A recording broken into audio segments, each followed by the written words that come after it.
তাহার দুর্দান্ত প্রকৃতি শাসনের বশ হয় নাই। অনধিকার প্রবেশ গল্পে রবীন্দ্রনাথ লিখেছিলেন। এখন দুর্দান্ত প্রকৃতির কোন পক্ষ কার এলাকায় অনধিকার প্রবেশ করেছে সেই নিয়ে সওয়াল জবাবে আজ সরগরম সুপ্রিম কোর্ট। আর সেই নিয়েই প্রথম প্রশ্ন। ইডির বিরুদ্ধে পুলিশের করা চারটে এফআইআর এর স্থগিতাদেশ। ইডির তল্লাশিতে বাধা নিয়ে সুপ্রিম কোর্টেও জোর ধাক্কা খেল রাজ্য সরকার। ভোটের আগে কি ক্রমশ বাড়ছে তৃণমূলের অস্বস্তি? দ্বিতীয় প্রশ্ন। আমরা অত্যন্ত বিরক্ত, আবেগ কখনো নিয়ন্ত্রণের বাইরে যাওয়া উচিত নয়। 9 জানুয়ারি হাইকোর্টের বিশৃঙ্খলা নিয়ে বলল সুপ্রিম কোর্ট। আমল পেল না কলকাতায় মামলা ফেরানো নিয়ে রাজ্যের আবেদন। কিন্তু সুপ্রিম কোর্টের শুনানিতে কেন এত অনীহা রাজ্যে? তৃতীয় প্রশ্ন। আইন রক্ষার নামে কোনো রাজ্যের আইন রক্ষা বাহিনী অপরাধ করলে তারা যেন ছাড় না পায়। ইডির বক্তব্য খতিয়ে না দেখলে দেশ জুড়ে অরাজকতা সৃষ্টি হবে, উদ্বেগ প্রকাশ সুপ্রিম কোর্টে। কিন্তু এরপরও কি এ রাজ্যে বিনা বাধায় তদন্ত করতে পারবে কেন্দ্রীয় এজেন্সি? চতুর্থ প্রশ্ন। ভিন রাজ্য থেকে সিবিআই তদন্তের নির্দেশ দেওয়া হোক। রাজীব কুমারের বাড়িতে রেড থেকে হাইকোর্টে বিশৃঙ্খলা। একাধিক পুরনো ঘটনা টেনে সুপ্রিম কোর্টে দাবি। ইডি তোলা হলো ডিজিপি সিপিকে সাসপেনশনের দাবিও। মুখ্যমন্ত্রীর সঙ্গী হওয়ার বড় খেসারত দিতে হতে পারে এই শীর্ষ পুলিশ কর্তাদের। পঞ্চম প্রশ্ন। এসআইআর নোটিশ নিয়ে এবার অরাজকতার আগুন চাকুলিয়ার বিডিও অফিসে। চলল ব্যাপক ভাঙচুর, গুরুতর আহত আইসি সহ বহু পুলিশ কর্মী। অন্যদিকে এখনো অধরা ফারাক্কা তৃণমূল বিধায়ক। এই আবহে রাষ্ট্রপতি শাসনের হুঁশিয়ারি বিজেপি। কোন দিকে গড়াচ্ছে জল? ষষ্ঠ প্রশ্ন। এসআইআর এর নথি হিসেবে গ্রাহ্য হবে না মাধ্যমিকের অ্যাডমিট কার্ড। শুনানিতে সাধারণ মানুষের হয়রানির মধ্যেই আর একটা নতুন সিদ্ধান্ত নির্বাচন কমিশনের।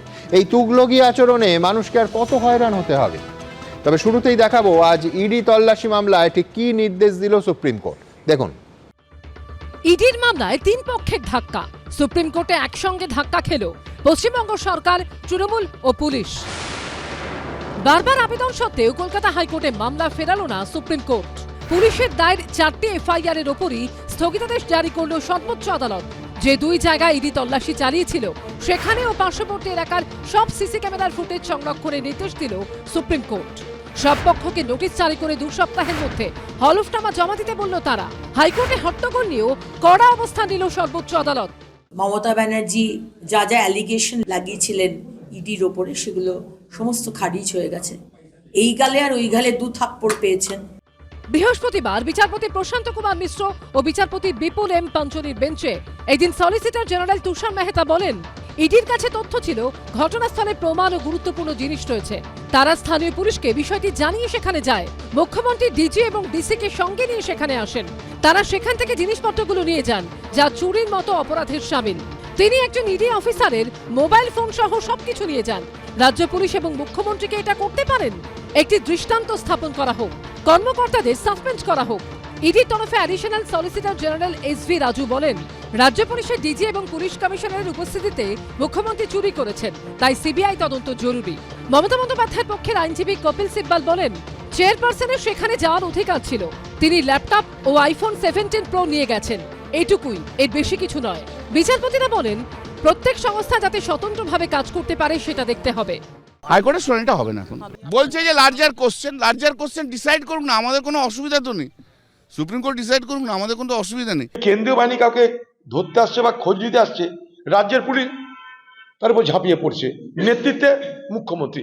তাহলে এটা ক্যাওসের দিকে যাচ্ছে না? মামলার পরবর্তী শুনানি 3রা ফেব্রুয়ারি। সৌভিক মজুমদার, বিজেন্দ্র সিংহ ও রাজীব চৌধুরী রিপোর্ট, এবিপি আনন্দ। ধাক্কার পর ধাক্কা, হাইকোর্টের পর সুপ্রিম কোর্ট। হাইকোর্টে গতকাল ইডির বিরুদ্ধে তৃণমূলের তথ্য চুরির অভিযোগ ধোপে টেকেনি। আর আজ ইডির বিরুদ্ধে কলকাতা পুলিশ আর রাজ্য পুলিশ যে চারটে এফআইআর করেছিল, যে এফআইআরগুলোর ভিত্তিতে তদন্ত শুরু করে দিয়েছিল, সুপ্রিম কোর্টে 4টে এফআইআরই আজ স্থগিত হয়ে গেল। এমনকি রাজ্যের আইনজীবীদের প্রবল চেষ্টা সত্ত্বেও মামলা হাইকোর্টে ফেরানোর আর্জিও আমলই পেল না দেশের সর্বোচ্চ আদালতে। মানে গত 36 ঘন্টায় কলকাতা হাইকোর্টে তৃণমূল কংগ্রেসের যা দাবি ছিল এবং সুপ্রিম কোর্টে রাজ্য সরকার, রাজ্য পুলিশ এবং তৃণমূলের চেয়ারপারসনের যা দাবি ছিল, কোনোটাই কোনো কোর্টে মান্যতা পেল না, অন্তত এখনো। সুতরাং বলাই যায় হাইকোর্টে কোয়ার্টার ফাইনাল আর সুপ্রিম কোর্টের সেমিফাইনালে কিছুটা অন্তত এগিয়ে রইল ইডি। আমি জানি না ফিরদৌস শামীম আইনজীবী আমার সঙ্গে একমত হবে কিনা। দেখুন খুব স্বাভাবিক, তার কারণ ইডি এই যে সার্চ এবং সিজার করতে এসেছিল সেটা একেবারে সেকশন 17কে ইনভোক করে পিএমএলএ অ্যাক্টে তারা সার্চ করতে এসেছিল। যখন একটি প্লেসে সার্চ হচ্ছে সেটা হচ্ছে যে ইনভেস্টিগেটিভ এজেন্সি সার্চ করছে সেই প্লেসে তার এক্সক্লুসিভ ডোমেন, সেখানে যে কোনো পদাধিকারী, তিনি মুখ্যমন্ত্রী হতে পারেন বা অন্য যে কোনো সাংবিধানিক পদাধিকারী, তার ওই যে যারা সার্চ করছেন, সার্চ কন্ডাক্ট করছেন, তাদের অনুমতি ছাড়া সেখানে প্রবেশাধিকার নেই। এখানে রাজ্যের মুখ্যমন্ত্রী কি করেছেন? অনধিকার প্রবেশ করেছেন এবং তার সঙ্গ দিয়েছেন একাধিক পুলিশ আধিকারিক। আমি সত্যি সত্যি আজকে একটা জিনিসে অবাক হয়েছি, আমি সেটা অংশ পরে আসছি। আগের দিন আপনার এখানে দাঁড়িয়ে আমি বলে গেছিলাম সেকশন 105-এর কথা, যেখানে ভিডিওগ্রাফ করতে হতো। ইডির ভিডিওগ্রাফ করার পরে আইদার ডিস্ট্রিক্ট ম্যাজিস্ট্রেটের কাছে অথবা ফার্স্ট ক্লাস ম্যাজিস্ট্রেটের কাছে সেটা পাঠাতে হতো। আমি জানি না, আজকে সেটাই পয়েন্টেড আউট করেছেন কপিল সিব্বল। কিন্তু এই যে ইডি সার্চ করছিলেন, সার্চ করার পরে তারা সিজার তৈরি করতেন, তার আগেই মুখ্যমন্ত্রী নিয়ে চলে গেলেন, তার সঙ্গ দিলেন পুলিশ আধিকারিক। আমি আজকে যেটা কারণে অবাক হয়ে যাচ্ছে এটা বললাম, তার কারণ হচ্ছে আজকে ইডির পক্ষ থেকে বলা, সরি মার্জনা করবেন, কেন্দ্রের সরকারের পক্ষ থেকে বলা হচ্ছে তাদেরকে সাসপেন্ড করার জন্য তারা একটা অ্যাপ্লিকেশন একদম আজ সকালে। আমি এটা অবাক হয়ে গেছি, তার কারণ যেহেতু সার্ভিস সংক্রান্ত ম্যাটার করি, সাসপেনশন টাইম এন্ড এগেন আমি এবিপি আনন্দের স্টুডিওতে বলে গেছি, সাসপেনশন নাইদার এ পানিশমেন্ট নর এ স্টিগমা।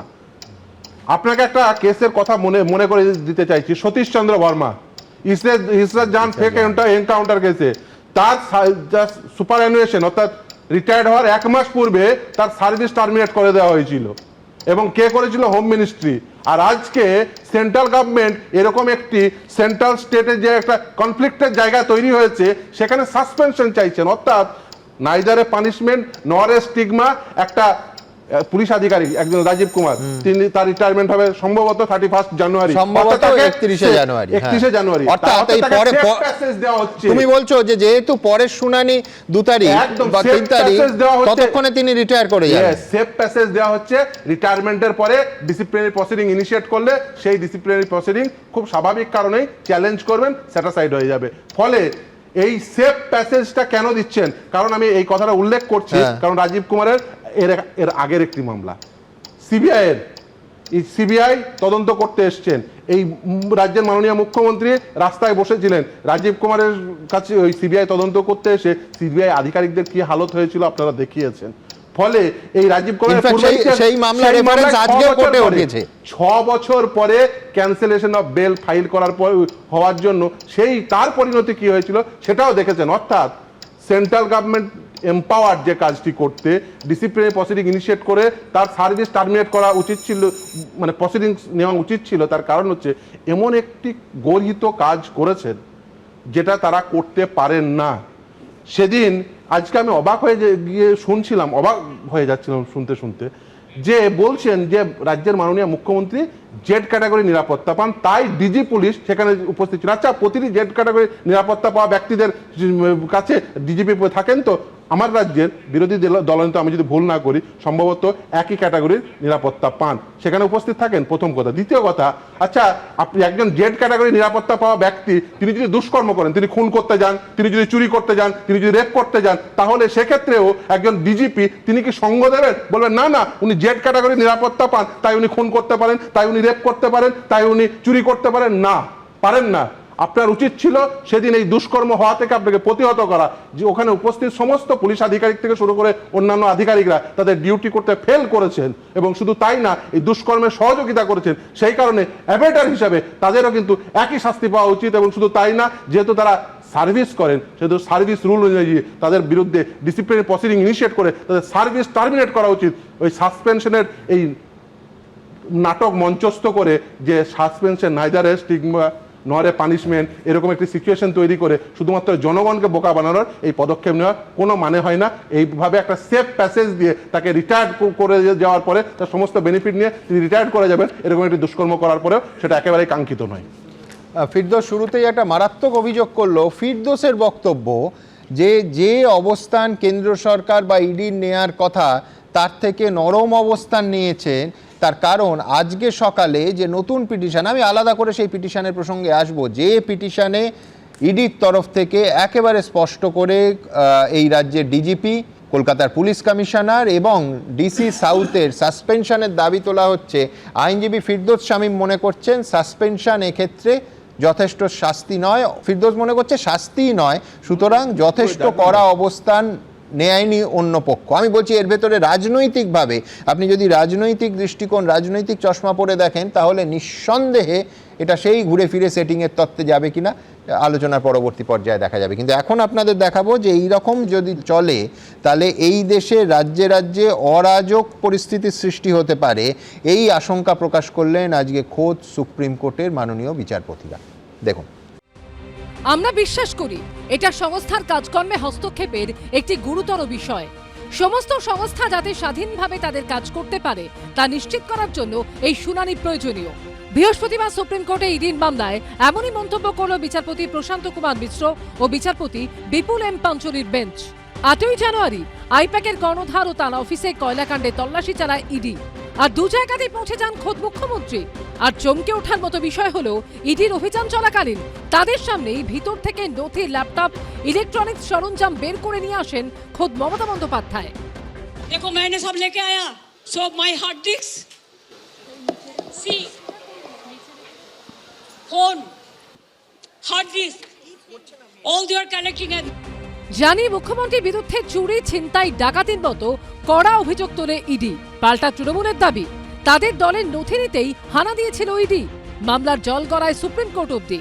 এই নিয়ে ইডির করা মামলার প্রসঙ্গে বৃহস্পতিবার বিচারপতি প্রশান্ত কুমার মিশ্র ও বিচারপতি বিপুল এম পাঞ্চলির বেঞ্চ বলে, এই মামলা কেন্দ্রীয় সংস্থার তদন্তে রাজ্যের সংস্থার হস্তক্ষেপ নিয়ে গুরুতর প্রশ্ন তুলেছে। প্রত্যেক সংস্থা যাতে স্বতন্ত্রভাবে কাজ করতে পারে সেটা দেখতেই হবে। যদি উপযুক্ত অনুমতি এবং নথি নিয়ে কেউ তদন্ত করতে চায় তাহলে প্রাথমিকভাবে তাদের উদ্দেশ্য নিয়ে প্রশ্ন তোলার জায়গা থাকে না। কোনো কেন্দ্রীয় সংস্থা কোনো দলের নির্বাচনী কাজে হস্তক্ষেপ করতে পারে না, সেটা যেমন ঠিক, তেমনি কেন্দ্রীয় সংস্থা যদি সঠিকভাবে কাজ করে তাহলে রাজনৈতিক দল যুক্ত আছে বলে তারা তদন্ত করতে পারবেন না, তেমনটাও নয়। ইডি একটা অ্যাকশন নিতে গেছে, সেখানে আপনি এফআইআর করে থেকে ইডিকে আটকে দেবেন, তো ভারতবর্ষের সংবিধানে বলে কিছু থাকবে না। ওনার ইচ্ছে হলে উনি বাংলাদেশ চলে যান, আমাদের কোনো অসুবিধা নেই। বিচারপতিরা আরো বলেন, আমাদের মতে দেশে আইনের শাসন প্রতিষ্ঠা এবং প্রতিটি সংস্থাকে স্বাধীনভাবে কাজ করার সুযোগ দেওয়ার জন্য বিষয়টি পরীক্ষা করা প্রয়োজন, যাতে অপরাধীরা কোনো নির্দিষ্ট রাজ্যের আইন প্রয়োগকারী সংস্থার আড়ালে সুরক্ষা পেতে না পারে। আমাদের মতে এর সাথে বৃহত্তর প্রশ্ন জড়িত এবং উত্থাপিত হয়েছে, যা অমীমাংসিত থাকলে পরিস্থিতি আরো খারাপ হবে। এবং যেহেতু বিভিন্ন স্থানে ভিন্ন ভিন্ন দল ক্ষমতায় রয়েছে, তাই এক বা একাধিক রাজ্যে অরাজক পরিস্থিতির সৃষ্টি হবে। এটাও ঠিক যে কোনো কেন্দ্রীয় সংস্থার কোনো দলের নির্বাচনী কাজে হস্তক্ষেপ করার ক্ষমতা নেই, কিন্তু একই সাথে যদি কেন্দ্রীয় সংস্থাগুলো কোনো গুরুতর অপরাধ তদন্তের জন্য সৎ উদ্দেশ্যে কাজ করে তাহলে প্রশ্ন ওঠে যে দলীয় কার্যকলাপের আড়ালে সংস্থাগুলোকে তাদের ক্ষমতা প্রয়োগ থেকে বিরত রাখা যায় কিনা। দলের চেয়ারপারসন হিসেবে মমতা বন্দ্যোপাধ্যায় দলের তথ্য ভান্ডার আর আগলে রাখতে, সেগুলোকে রক্ষা করতে, বিজেপির হাতে যেন না যায়, রক্ষা করতে প্রতিবাদ করেছেন। এই বিষয়টায় চাপে পড়ে ইডি বিষয়টিকে ঘোরানোর জন্য বিকৃত কিছু অভিযোগ দিয়ে তারা আইনি জটিলতা তৈরি করার চেষ্টা করছে। মনে করুন ইডি, সিবিআই আমাদের কারোরই পছন্দ না, কিন্তু তার মানে এটা না যে যে রাজ্যে তারা গেল বা যাবে সেখানকার মুখ্যমন্ত্রীর সঙ্গে পুলিশ বাহিনী নিয়ে গিয়ে তাদেরকে বাধা দেবে, তাদেরকে মিথ্যা কেসে অভিযুক্ত করবে, তাদেরকে ধরবে। 2019 সালে কলকাতার তৎকালীন পুলিশ কমিশনার রাজীব কুমারের বাসভবনে সিবিআই অভিযান এবং তা নিয়ে মমতা বন্দ্যোপাধ্যায় ধর্নায় বসার প্রসঙ্গ বৃহস্পতিবার সুপ্রিম কোর্টে টানেন সলিসিটর জেনারেল তুষার মেহতা। তিনি বলেন, এর আগেও সিবিআই অফিসারদের আটক করে থানায় নিয়ে যাওয়া হয়েছিল। পুলিশ আধিকারিকরা রাজনৈতিক নেতাদের সঙ্গে ধর্নায় বসেছেন। এই তো অবস্থা। এবারের আইনি লড়াই শেষ অবধি কোন পথে এগোয় সেটাই দেখার। সৌভিক মজুমদার, রাজীব চৌধুরী ও ভাস্কর মুখোপাধ্যায়ের রিপোর্ট, এবিপি আনন্দ। দেখুন, আজ সুপ্রিম কোর্টে বিচারপতি প্রশান্ত কুমার মিশ্র এবং বিপুল কুমার পাঞ্চলির ডিভিশন বেঞ্চ যা বলে দেন সেটা রাজ্যের পক্ষে যথেষ্ট চিন্তার বিষয়।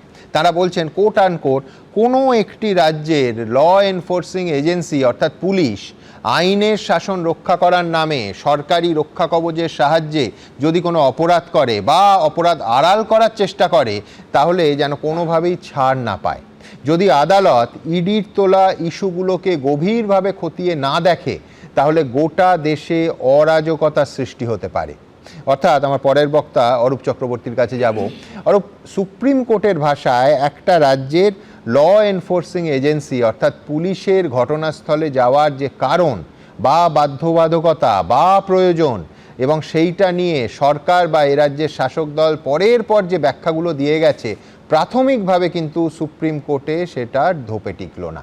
প্রাইমা ফেসাই সুপ্রিম কোর্ট এটাকে ইন্টারফেরেন্স হিসেবে দেখছে। অরূপ।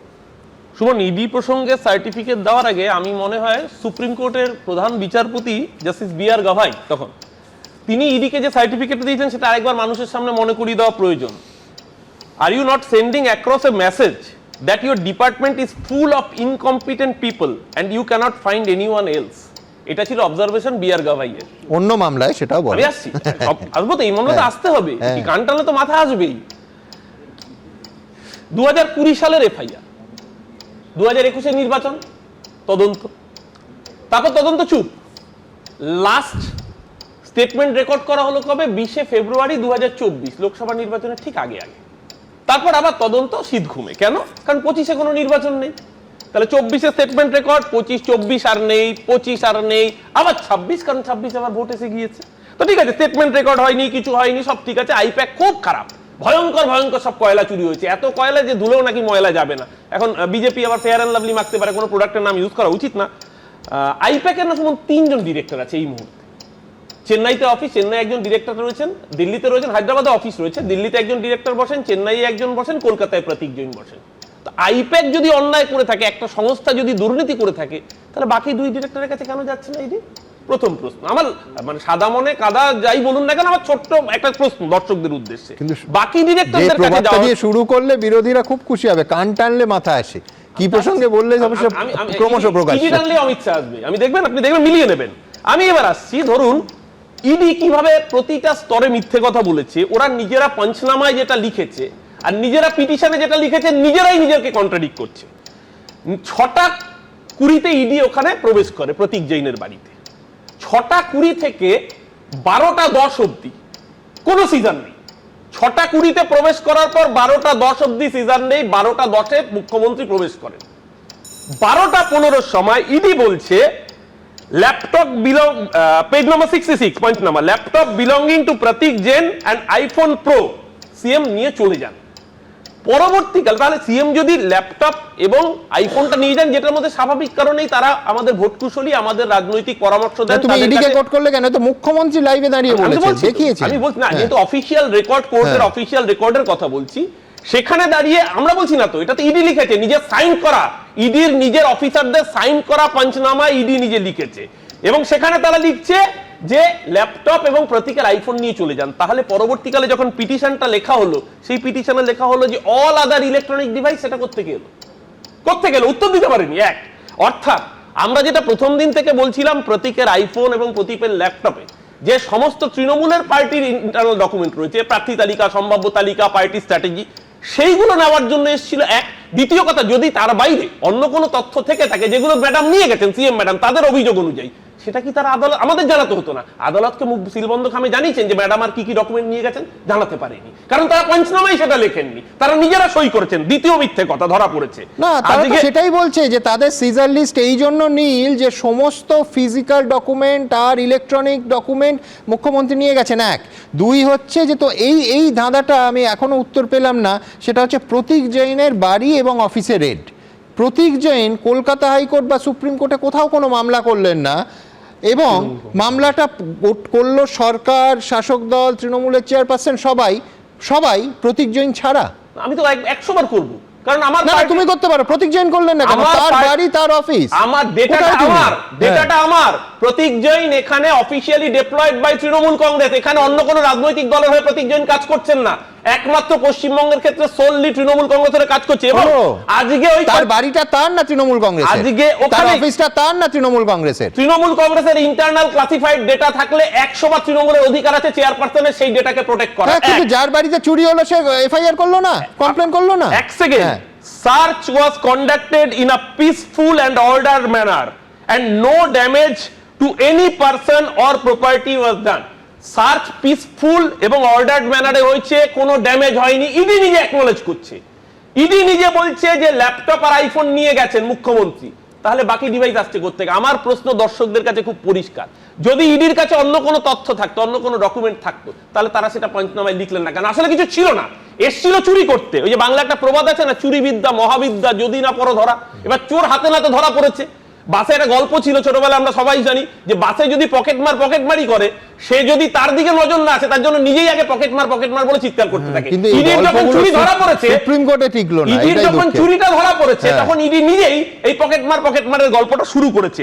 মুশকিলটা হচ্ছে, এই আমরা একটা স্লোগান দিয়েছি নির্বাচনের আগে, যতই করো হামলা আবার জিতবে বাংলা। এবার বাংলার মানুষ স্লোগানটা আবার পাল্টে দেবে, যতই আনো ইডি নবান্নে ফের দিদি। এইসব অসভ্যতাম করে আজকে বরঞ্চ এটা আলোচনার বিষয়বস্তু হওয়া উচিত। আমি জানি না পরের সেগমেন্টে আসবে কিনা সুমন, আজকে এসআইআর নিয়ে কি অসভ্যতাম চলছে? পরের সেগমেন্টে অবশ্যই আসবে না, তোমার লাইভ সময় শেষ। হ্যাঁ, যেটা অন্যতম প্রমাণ, সেটাকে বাতিল করে দেওয়া হচ্ছে। এই অসভ্যতাম বাংলার মানুষ গলার যত্ন নাও, এখন চতুর্দিকে সমস্ত গলা ভেঙে যাচ্ছে। ও যে পরবর্তী বিষয়টা আছে সেটা অবশ্যই এই অনুষ্ঠানের অন্যতম বিষয়, বড় বিষয় এবং আলোচনা হবে, সেটা নয়। কিন্তু ও শুরু করলো একটা চমৎকার প্রবাদ দিয়ে যে কান টানলে মাথা আসে।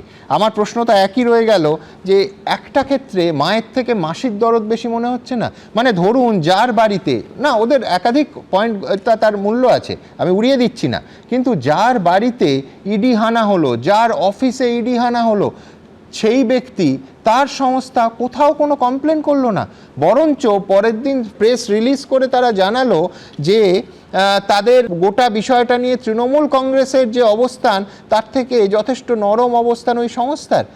এই রহস্য কিন্তু আমার কাছে এখনও রহস্যময়ই থেকে গেল। তবে পাশাপাশি ওর একটা জায়গার সঙ্গে এই প্রশ্ন আমাদেরও ছিল, যে একটা সংস্থা আইপ্যাক, তার একাধিক অফিসে এবং একাধিক ডিরেক্টরের বাড়িতে কেন একই সঙ্গে রেড হলো না? আমি বলছি এইখানে অবশ্যই বলতে হবে ইডির তরফ থেকে এর একটা জবাব দেওয়া হয়েছে, যে তার কারণ গোয়াতে যেটা নিয়ে এই কয়লা কেলেঙ্কারির যে পেরিফেরিটা, সেই সময় আইপ্যাকের দায়িত্বে অন্য ডিরেক্টররা ছিলেন না।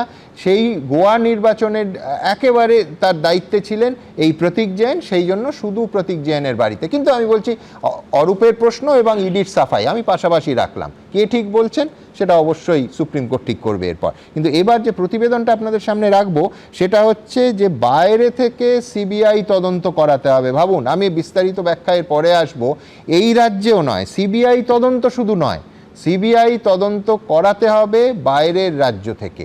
আমি বলছি অত্যন্ত নতুন আরেকটা পর্ব ইডি তাদের আবেদনে আজকে যোগ করলো। পরের প্রতিবেদন। 8 তারিখ আইপ্যাক কর্ণধারের বাড়ি ও অফিসে তল্লাশি চলাকালীন আচমকা মুখ্যমন্ত্রী সেখানে ঢুকে পড়া, তারপর সেখান থেকে ফাইল নথি নিয়ে বেরিয়ে আসা। My hard disks. See. Phone. Hard disk. All they are collecting at বৃহস্পতিবার সুপ্রিম কোর্টে কার্যত বিষয়টিকে মান্যতা দিলেন মমতা বন্দ্যোপাধ্যায়ের আইনজীবী কপিল সিব্বল। বললেন, তৃণমূল কংগ্রেসের চেয়ারপারসন হিসেবে সেখানে যাওয়ার অধিকার ছিল মমতা বন্দ্যোপাধ্যায়ের, সেখান থেকে একটি ল্যাপটপ এবং একটি আইফোন প্রো নিয়ে গেছেন তিনি, এইটুকুই, এর বেশি কিছু নয়। রাজ্যের কৌশলীও তা স্বীকার করে নিচ্ছে। এই কেমন দেশ, কেমন রাজ্যে আমরা বাস করছি। মাননীয় মুখ্যমন্ত্রী আবার মুখ পড়ালেন পশ্চিমবঙ্গের। মুখ্যমন্ত্রীর বিরুদ্ধে ফাইল চুরির অভিযোগ নিয়ে শুরু থেকে সরব ইডি। এদিন সুপ্রিম কোর্টেও সেই বিষয়টি নিয়ে সরব হন সলিসিটর জেনারেল তুষার মেহতা। বলেন, এই ঘটনায় যদি চোখ বন্ধ করে থাকা হয়, তাহলে রাজ্য পুলিশ যে সাহস পাবে, তাতে এই ধরনের ঘটনা ঘটলে তারা রাজনৈতিক নেতাদের সহযোগিতা করবেন, ধর্নায় বসবেন। এই পুলিশের বিরুদ্ধে দৃষ্টান্তমূলক পদক্ষেপ করতে হবে।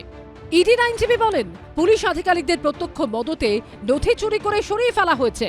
শুধু তাই নয়, ইডি আধিকারিকদের ফোন পর্যন্ত ছিনিয়ে নেওয়া হয় বলেও অভিযোগ করেন তুষার মেহতা।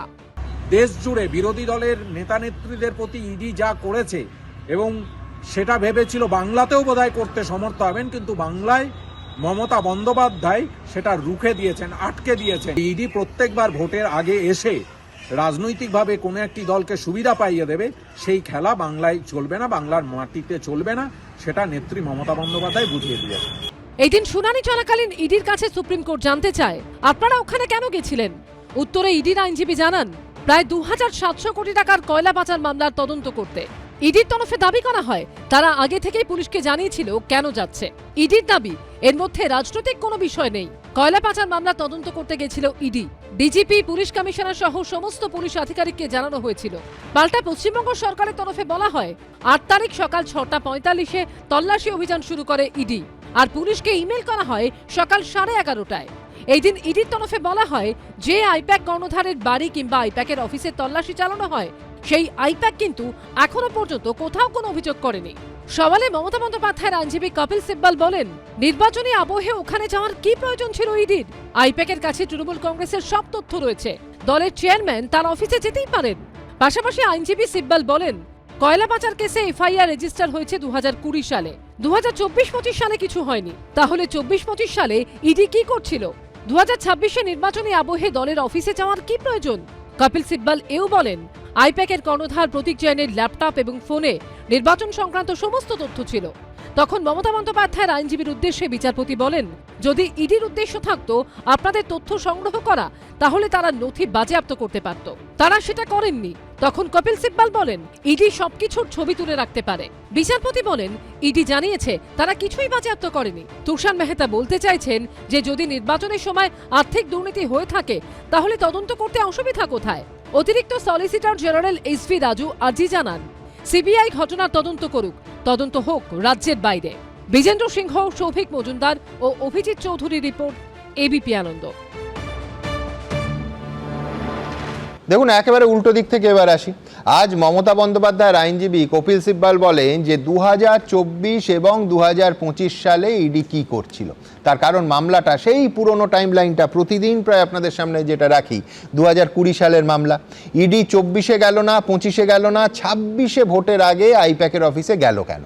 আচ্ছা, ধরুন আইপ্যাক যদি দোষী হয়, তাদের সব অফিস, সব ডিরেক্টরের বাড়িতে একই সঙ্গে কেন রেড হলো না? খানিকক্ষণ আগে অরূপ যে প্রশ্ন তুলল। পাশাপাশি সুপ্রিম কোর্টের বিচারপতিরা কিন্তু এটাও একেবারে স্পষ্ট করে মনে করিয়ে দিয়েছেন যে কোনো কেন্দ্রীয় এজেন্সিরই ক্ষমতা নেই কোনো রাজনৈতিক দলের নির্বাচনী কাজে হস্তক্ষেপ করার। আবার উল্টোটাও, রাজনৈতিক দলেরও আইন মেনে চড়া একটা তদন্তে হস্তক্ষেপের ক্ষমতা নেই। অর্থাৎ আমার পরের বক্তা কৌস্তব বাগচির কাছে আসবো। কৌস্তব, ইডি কেন শীত ঘুমে চলে গেছিল আর ভোটের আগে হঠাৎ কেন জেগে উঠলো? না, জেগে ওঠাটা বেআইনি নয়, কিন্তু এই প্রশ্নটা আজকে সুপ্রিম কোর্টেও কিন্তু থেকে গেল।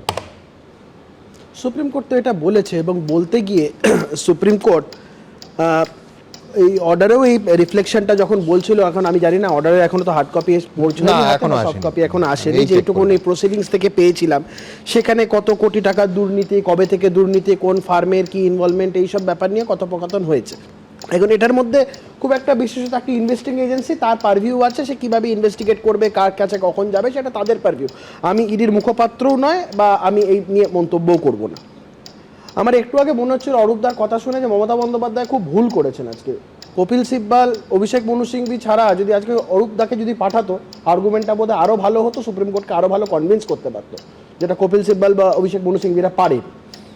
দ্বিতীয়ত, এটা অরূপদা ইচ্ছা করে বললেন কি জানি না আমি, এখন ভাইপো পিসির একটা তো তথাকথিত একটা দ্বন্দ্বের ব্যাপার শোনা যায় পার্টির মধ্যে। এই কান টানলে মাথা আসে গোছের কথাটা, এখন ছোট ভাইপোকে টানলে পিসি চলে আসছে। আমি ছোট ভাইপো বলছি, যার বাড়িতে গেছিল আগে রেড করছে, ছোট ভাইপোকে টানতে গেলে পিসি চলে আসছে। এই কথাটা কি কারণে বললো অরূপদা? কারণ এটা খুব খুব গুরুত্বপূর্ণ বিষয়, দেখার বিষয়, যে ভাইপোকে সমস্ত ব্যাপারে তিরিং বিরিং করতে দেখা যায়, সেই পিসির প্রায় আজকে একটা জেল যাত্রার সম্মুখীন হয়ে আছে, সে ভাইপো এখনো মুখে রাগ কাটছে না। না না, আজকেও তার সাথে না, আমি বলছি পিসি জেলে যাবে, ভাইপোর তো একদম তছনছ করে দেওয়া উচিত। সে ভাইপোকে কোথায় দেখা যাচ্ছে? কোথাও দেখা যাচ্ছে না। সাথে সাথে অরূপদারই স্টেটমেন্টটা কান টানলে মাথা আসে, খুব তাৎপর্যপূর্ণ। অরূপদা খুব পলিটিক্যাল মানুষ, এবং অরূপদা এই বিষয়গুলো খুব খুব তাৎপর্যপূর্ণ এই কথাগুলো। তারপরে কি সব ক্লাসিফাইড ডাটা ফাটার কথা বলছিল, আমার মনে হচ্ছিল এটা তৃণমূল কংগ্রেস, টিএমসি না এনআইএ, তাদের আবার ক্লাসিফাইড ডাটা, মাটির ভাঁড়ের আবার হ্যান্ডেল, তৃণমূলের আবার ক্লাসিফাইড ডাটা, যাদের গোষ্ঠী কোন্দল, রাস্তার মধ্যে এ ওকে মারছে, এ তাকে ধরে মারছে, এরকম এই বিষয় চলছে, তাদের নাকি আবার ক্লাসিফাইড ডাটা। সুমনদা, সব থেকে ডিস্টার্বিং যে বিষয়টা, সেটা হচ্ছে আজকে আমাদের রাজ্যের মুখ্যমন্ত্রী, তার বিরুদ্ধে কি কি অভিযোগ? তার বিরুদ্ধে অভিযোগ হচ্ছে theft of digital evidences and documents, criminal trespass, causing disappearance of evidence। এগুলো হচ্ছে রাজ্যের একজন সাংবিধানিক পদে একজন বসে থাকা একজন মুখ্যমন্ত্রীর বিরুদ্ধে অভিযোগ করছে একটা কেন্দ্রীয় তদন্তকারী সংস্থা। তাদের বক্তব্যটা কি? তারা বলছে স্টেট পুলিশ সমস্ত ডকুমেন্টসগুলো নিয়ে গেছে, যেগুলো ইডি সিজ করে ইন্ডেক্স পর্যন্ত করে রেখেছিল, সমস্ত কিছু করে রাখার মতন অবস্থায়। যে বলছে না সকাল থেকে 12টা অবধি ততক্ষণ কি করছিল, একটা তো প্রসেস থাকে। এখানে তাদের পিটিশনে স্পষ্ট, তো আমি আজকে ওই দেখছিলাম ওই আগের দিন একটা কপি, কিন্তু ধারাগুলো এখন অভিযোগ না, স্তরেই অবশ্যই আছে, সেটা তারাই তো অভিযোগ prayer করেছে, প্রমাণিত তারা তো- হয়নি। এটা তো ইডির প্রেয়ার, এটা তো specific prayer before the honourable supreme court, যেটা হাইকোর্টের কাছে তাদের প্রেয়ার ছিল যে সিবিআই কেস রেজিস্টার করুক এবং appropriately criminal proceeding let criminal law be set into motion, এটাই তাদের প্রেয়ার ছিল। সেখানে অভিযোগগুলো তো মারাত্মক। আজকে একটা কেন্দ্রীয় তদন্তকারী সংস্থা এই সমস্ত কিছু এত কিছু বলার পরে আমি গোদা বাংলায় বিষয়টাকে দেখাতে চাইছি। সেটা হচ্ছে একটা তদন্তকারী সংস্থা তাদের তদন্তের স্বার্থে এক জায়গায় রেড করতে গেল, তারা সার্চ সিজার অপারেশন চালু করছে, তারা সেখানে সার্চ সিজার করছে, হঠাৎ করে সেখানে মুখ্যমন্ত্রী ঢুকে নিয়ে গিয়ে সমস্ত কাগজপত্র নিয়ে বেরিয়ে চলে গেল। আমি বলছি যে কোনো সাধারণ মানুষের কাছে এই জিনিসটা, তারা এত কিছু, তারা ক্লাসিফাইড ডেটাও বুঝছে না, তারা এত কিছু তৃণমূলের এই এত কিছু আছে, এনআইএ সিআই এর মতন অনেক কিছু আছে, এত কিছু বুঝছে না। তারা দেখছে মমতা বন্দ্যোপাধ্যায় খালি হাতে ঢুকলেন, ফাইল নিয়ে বেরিয়ে যাচ্ছেন, মমতা বন্দ্যোপাধ্যায়ের পুলিশরা তারা কাগজ নিয়ে বেরিয়ে যাচ্ছে। তারা আরেকটাও ভাবছে যে ইডি কি নিধিরাম সর্দার, কচি খোকা, এটা ভাববে না? মমতা বন্দ্যোপাধ্যায় রেডের জায়গায় ঢুকলেন, তিনটে অ্যাকর্ডিং টু ইডি সব এভিডেন্স, তার ভেতরে ল্যাপটপ ফোন সব নিয়ে তিনি বেরিয়ে গেলেন কতক্ষণে? 9 মিনিটে। আমি বলছি নিধিরাম সর্দার ছাড়া এই জিনিস হয় না। বিষয় না, এটা মাথায় আমাদের রাখতে হবে। যিনি গেছিলেন তিনি রাজ্যের মুখ্যমন্ত্রী, তিনি কোনো পঞ্চায়েত সমিতির সদস্য নন বা গ্রাম পঞ্চায়েতের মেম্বার নন, যাকে ইডি যখন তখন পারলে একটা রেস্ট্রিক্ট করবেন। কারণ মুখ্যমন্ত্রীকে কোন আইনে যদি একটা বৈধ রেড হয় সেখানে মুখ্যমন্ত্রী কেন, প্রধানমন্ত্রী গেলেও কিভাবে ঢুকতে পারবে? কোনো আইনের জবাব হচ্ছে মুখ্যমন্ত্রী তার নিজের পদের অপব্যবহার করে, তার সাংবিধানিক পদের অপব্যবহার করে, taking advantage of our position, তিনি এই জিনিসটা করতে পেরেছেন। আমি একটা ছোট্ট উদাহরণ দিই, আমি না দিয়ে পাচ্ছি না। হেমন্ত সোরেনকে যখন এই ইডি গ্রেফতার করতে গেছিল, তখনও সেই মুহূর্তে হেমন্ত সোরেন সেই রাজ্যটার মুখ্যমন্ত্রী ছিলেন। সুতরাং আবার নিধিরাম সর্দার আসবে। তবে একটা পলিটিক্যাল অংশ আমি না এসে থাকতে পারছি না, তুমি যেটা দিয়ে শুরু করেছো কৌস্তব, মানে রহস্যটা বেশ জমিয়ে তুলেছে, যে মুখ্যমন্ত্রী এবং অভিষেক বন্দ্যোপাধ্যায়ের মধ্যে কি কোনো আরও বড় ধরনের বিষয়, কোনো বিভেদ, কোনো ফাটল দেখা দিয়েছে, যে অভিষেক বন্দ্যোপাধ্যায় নাকি মুখ খুলছেন না। আমি বলছি আজকেই নন্দীগ্রামে এই নিয়ে বিস্তারিত বলেছে। কিন্তু কৌস্তব একটা জায়গায় আমি ঠিক তোমার উল্টো কথাটা বলবো, যে আইপ্যাককে এই তখন প্রশান্ত কিশোর ছিলেন, তারপর প্রতীক জৈন, এই রাজ্যে বা তার দলের কাজে কে নিয়োগ করেছিলেন?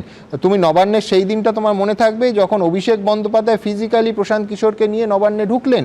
আমি বলছি সেই আইপ্যাকের অফিসে রেড হলে যদি মুখ্যমন্ত্রী সেখানে দৌড়ে পৌঁছে যান, আমি তো বলবো যে যদি পলিটিক্যালি রিড করতে হয়, সত্যি মিথ্যে আমি জানি না, মুখ্যমন্ত্রী আর অভিষেক বন্দ্যোপাধ্যায়ের মধ্যে কোনো বিভেদই নেই, বরঞ্চ দুজনে মানে একই সঙ্গে কাজ করছেন। অভিষেকের আনা সংস্থারকে বাঁচাতে বা সংস্থার রেডের সময় মুখ্যমন্ত্রী যাওয়া মানে তো আমি বুঝি যে ফাটলই নেই। তুমি বলছো ফাটল বেশি। আমি বলছি না না না, আলটিমেটলি পাঠিয়ে দিল, নিজে ফেস করলাম না, মমতা বন্দ্যোপাধ্যায়কে ফেস করালাম না। ওর আমার মনে হয় ওর মনে হয় গুলিয়ে গিয়েছে, কারণ ও তো ব্যারাকপুরে থাকে, ও ফাটল আর দ্বন্দ্বের ব্যাপারটা গুলিয়ে গেছে। কারণ শ্রমিক ভট্টাচার্য 2019 সালে লোকসভা ভোটের আগে যখন অর্জুন সিং এর মুখোমুখি পড়ে গিয়েছিলেন, তোমাদের ক্যামেরা দেখাতে পারেনি কি কি শব্দবন্ধ ব্যবহার করেছিল, তাই ফাটল আর কান মাথা ইত্যাদি ভালো বলতে পারবে। দ্বিতীয়ত ও অনেক কিছু বললো যে ইডি এই অভিযোগ করেছে, তো ইডি তো স্মাগলার বলেছে, নারী শিশু পাচারকারী বলেছিল নিশীথ প্রামাণিককে। সেই নিশীথ প্রামাণিক কেন্দ্রের স্বরাষ্ট্র দপ্তরের হাফপ্যান্ট মন্ত্রী হয়ে গেছে। শুভেন্দু অধিকারীকে চোর তো আমরা বলিনি, প্রথম বিজেপি বলেছিল। ইডি রেকর্ড এই অফিশিয়াল স্টেটমেন্ট, কোথায় অফিশিয়াল স্টেটমেন্ট? ভাই তুমি তখন বিজেপি করতে না, আমি বিজেপি নাই করতে পারি, আমি বিজেপি করার সময় শুভেন্দুকে চোর তুমিও বলেছো। আচ্ছা তোমার অফিশিয়াল স্টেটমেন্ট শোনাবো, তুমি শুভেন্দুকে দলের প্রধান মুখপাত্র নাম কি? তোমার অফিশিয়াল স্টেটমেন্ট শোনাবো। শুভেন্দু অধিকারীকে কৌস্তব কি বলেছে? আমার প্রধান মুখপাত্র নাম ঘুষখোর আমি বলিনি, আমি বলছি তোমাদের দলের প্রধান মুখপাত্র নাম কি? রেকর্ড রয়েছে। কুনাল ঘোষ কি বলেছে? ডাইভার্ট করো না, আমার কথাটা বলতে দাও। আমি যে কথাটা বলতে চাইছিলাম, আমার বাড়িতে আমার পরিবারের লোকের দিকে যদি কেউ একটা আঙুলও তোলে, আমি চুপ করে বাড়িতে বসে থাকবো? ওই দুটো চারটে বিবৃতি দিয়ে থেমে যাব? আজকে অভিষেক বন্দ্যোপাধ্যায়কে যদি পুলিশ আজকে তুলে নিয়ে যেতে হয়, মমতা বন্দ্যোপাধ্যায় চুপ করে বসে থাকবে? কেমন ভাইপোরে বাবা, নিজের পিসিকে আজকে জেল যাত্রার সম্মুখীন। নতুন ভাইপোর আমদানি হয়েছে বলে খুব উল্লেখিত। আমি বলি না ও নতুন ভাইপোর আমদানি হয়েছে, আমার বলতে এটা অসুবিধা কেন? শুনতে এত অসুবিধা কেন? বলো বলো বলো। আমি বলছি তোমার যদি পিসি কেন করতে চুপ থাকতে তুমি? আজকে তার যার পিসির বিরুদ্ধে সিবিআই এফআইআর চাইছে, যার পিসিকে নিয়ে সারা দেশ তোলপাড় হচ্ছে, মানুষজন বলছে ওই দেখো ফাইল চোর পিসি, সিবিআই পর্যন্ত বলছে। আমি দাঁড়াও, আমি বলতে দাও, আমি একটু বলিনি অরূপদা প্লিজ। আবার তোমাকে হাত দেবো তখন ওটা ভিডিও করবে, তখন ওইসব মিমফিম হয়ে যাবে। না এটা আজকে তো এমনি ভিডিও হবে, তার কারণ তো আমি কাকতালীয় কিনা জানি না, তোমাদের রংগুলো লক্ষ্য করো, এই রকম মিল না, তো আমার তো সেটিং এমনি- ছাড়া আমার মুশকিল। এরকম সাদা কালো Close it এখন এত। আমি সাদা কালো কোটে তো এটাই পড়ি, আমাকে দেখে যদি এখন অরূপ দা সেটা নকল করতে চায় আমি কি করতে পারি বলো? আচ্ছা, যাই হোক। আমি বলছি কি সুমন দা, সেটা হ্যাঁ। হচ্ছে আমার কথাটা খুব স্পষ্ট। অভিষেক বন্দ্যোপাধ্যায় কোথায় কোন জায়গায় একটা দুটো বিবৃতি দিল, কি দিল না দিল, দ্যাট ইজ অ্যাবসলিউটলি রিডান্ডেন্ট। কিন্তু যার পিসি এত একটা বিপদের মুখে দাঁড়িয়ে আছে, তিনি সেবাশ্রয় করে বেড়াচ্ছেন। তিনি পিসির পাশে দাঁড়াতে গিয়ে তার আজকে কি- মমতা ব্যানার্জির বেশ, বিপদের বেশ, মুখে বেশ। দাঁড়িয়ে আছে, হ্যাঁ। বিজেপি চিন্তা তার দম থাকলে মমতা ব্যানার্জিকে ছুঁয়ে দেখাক।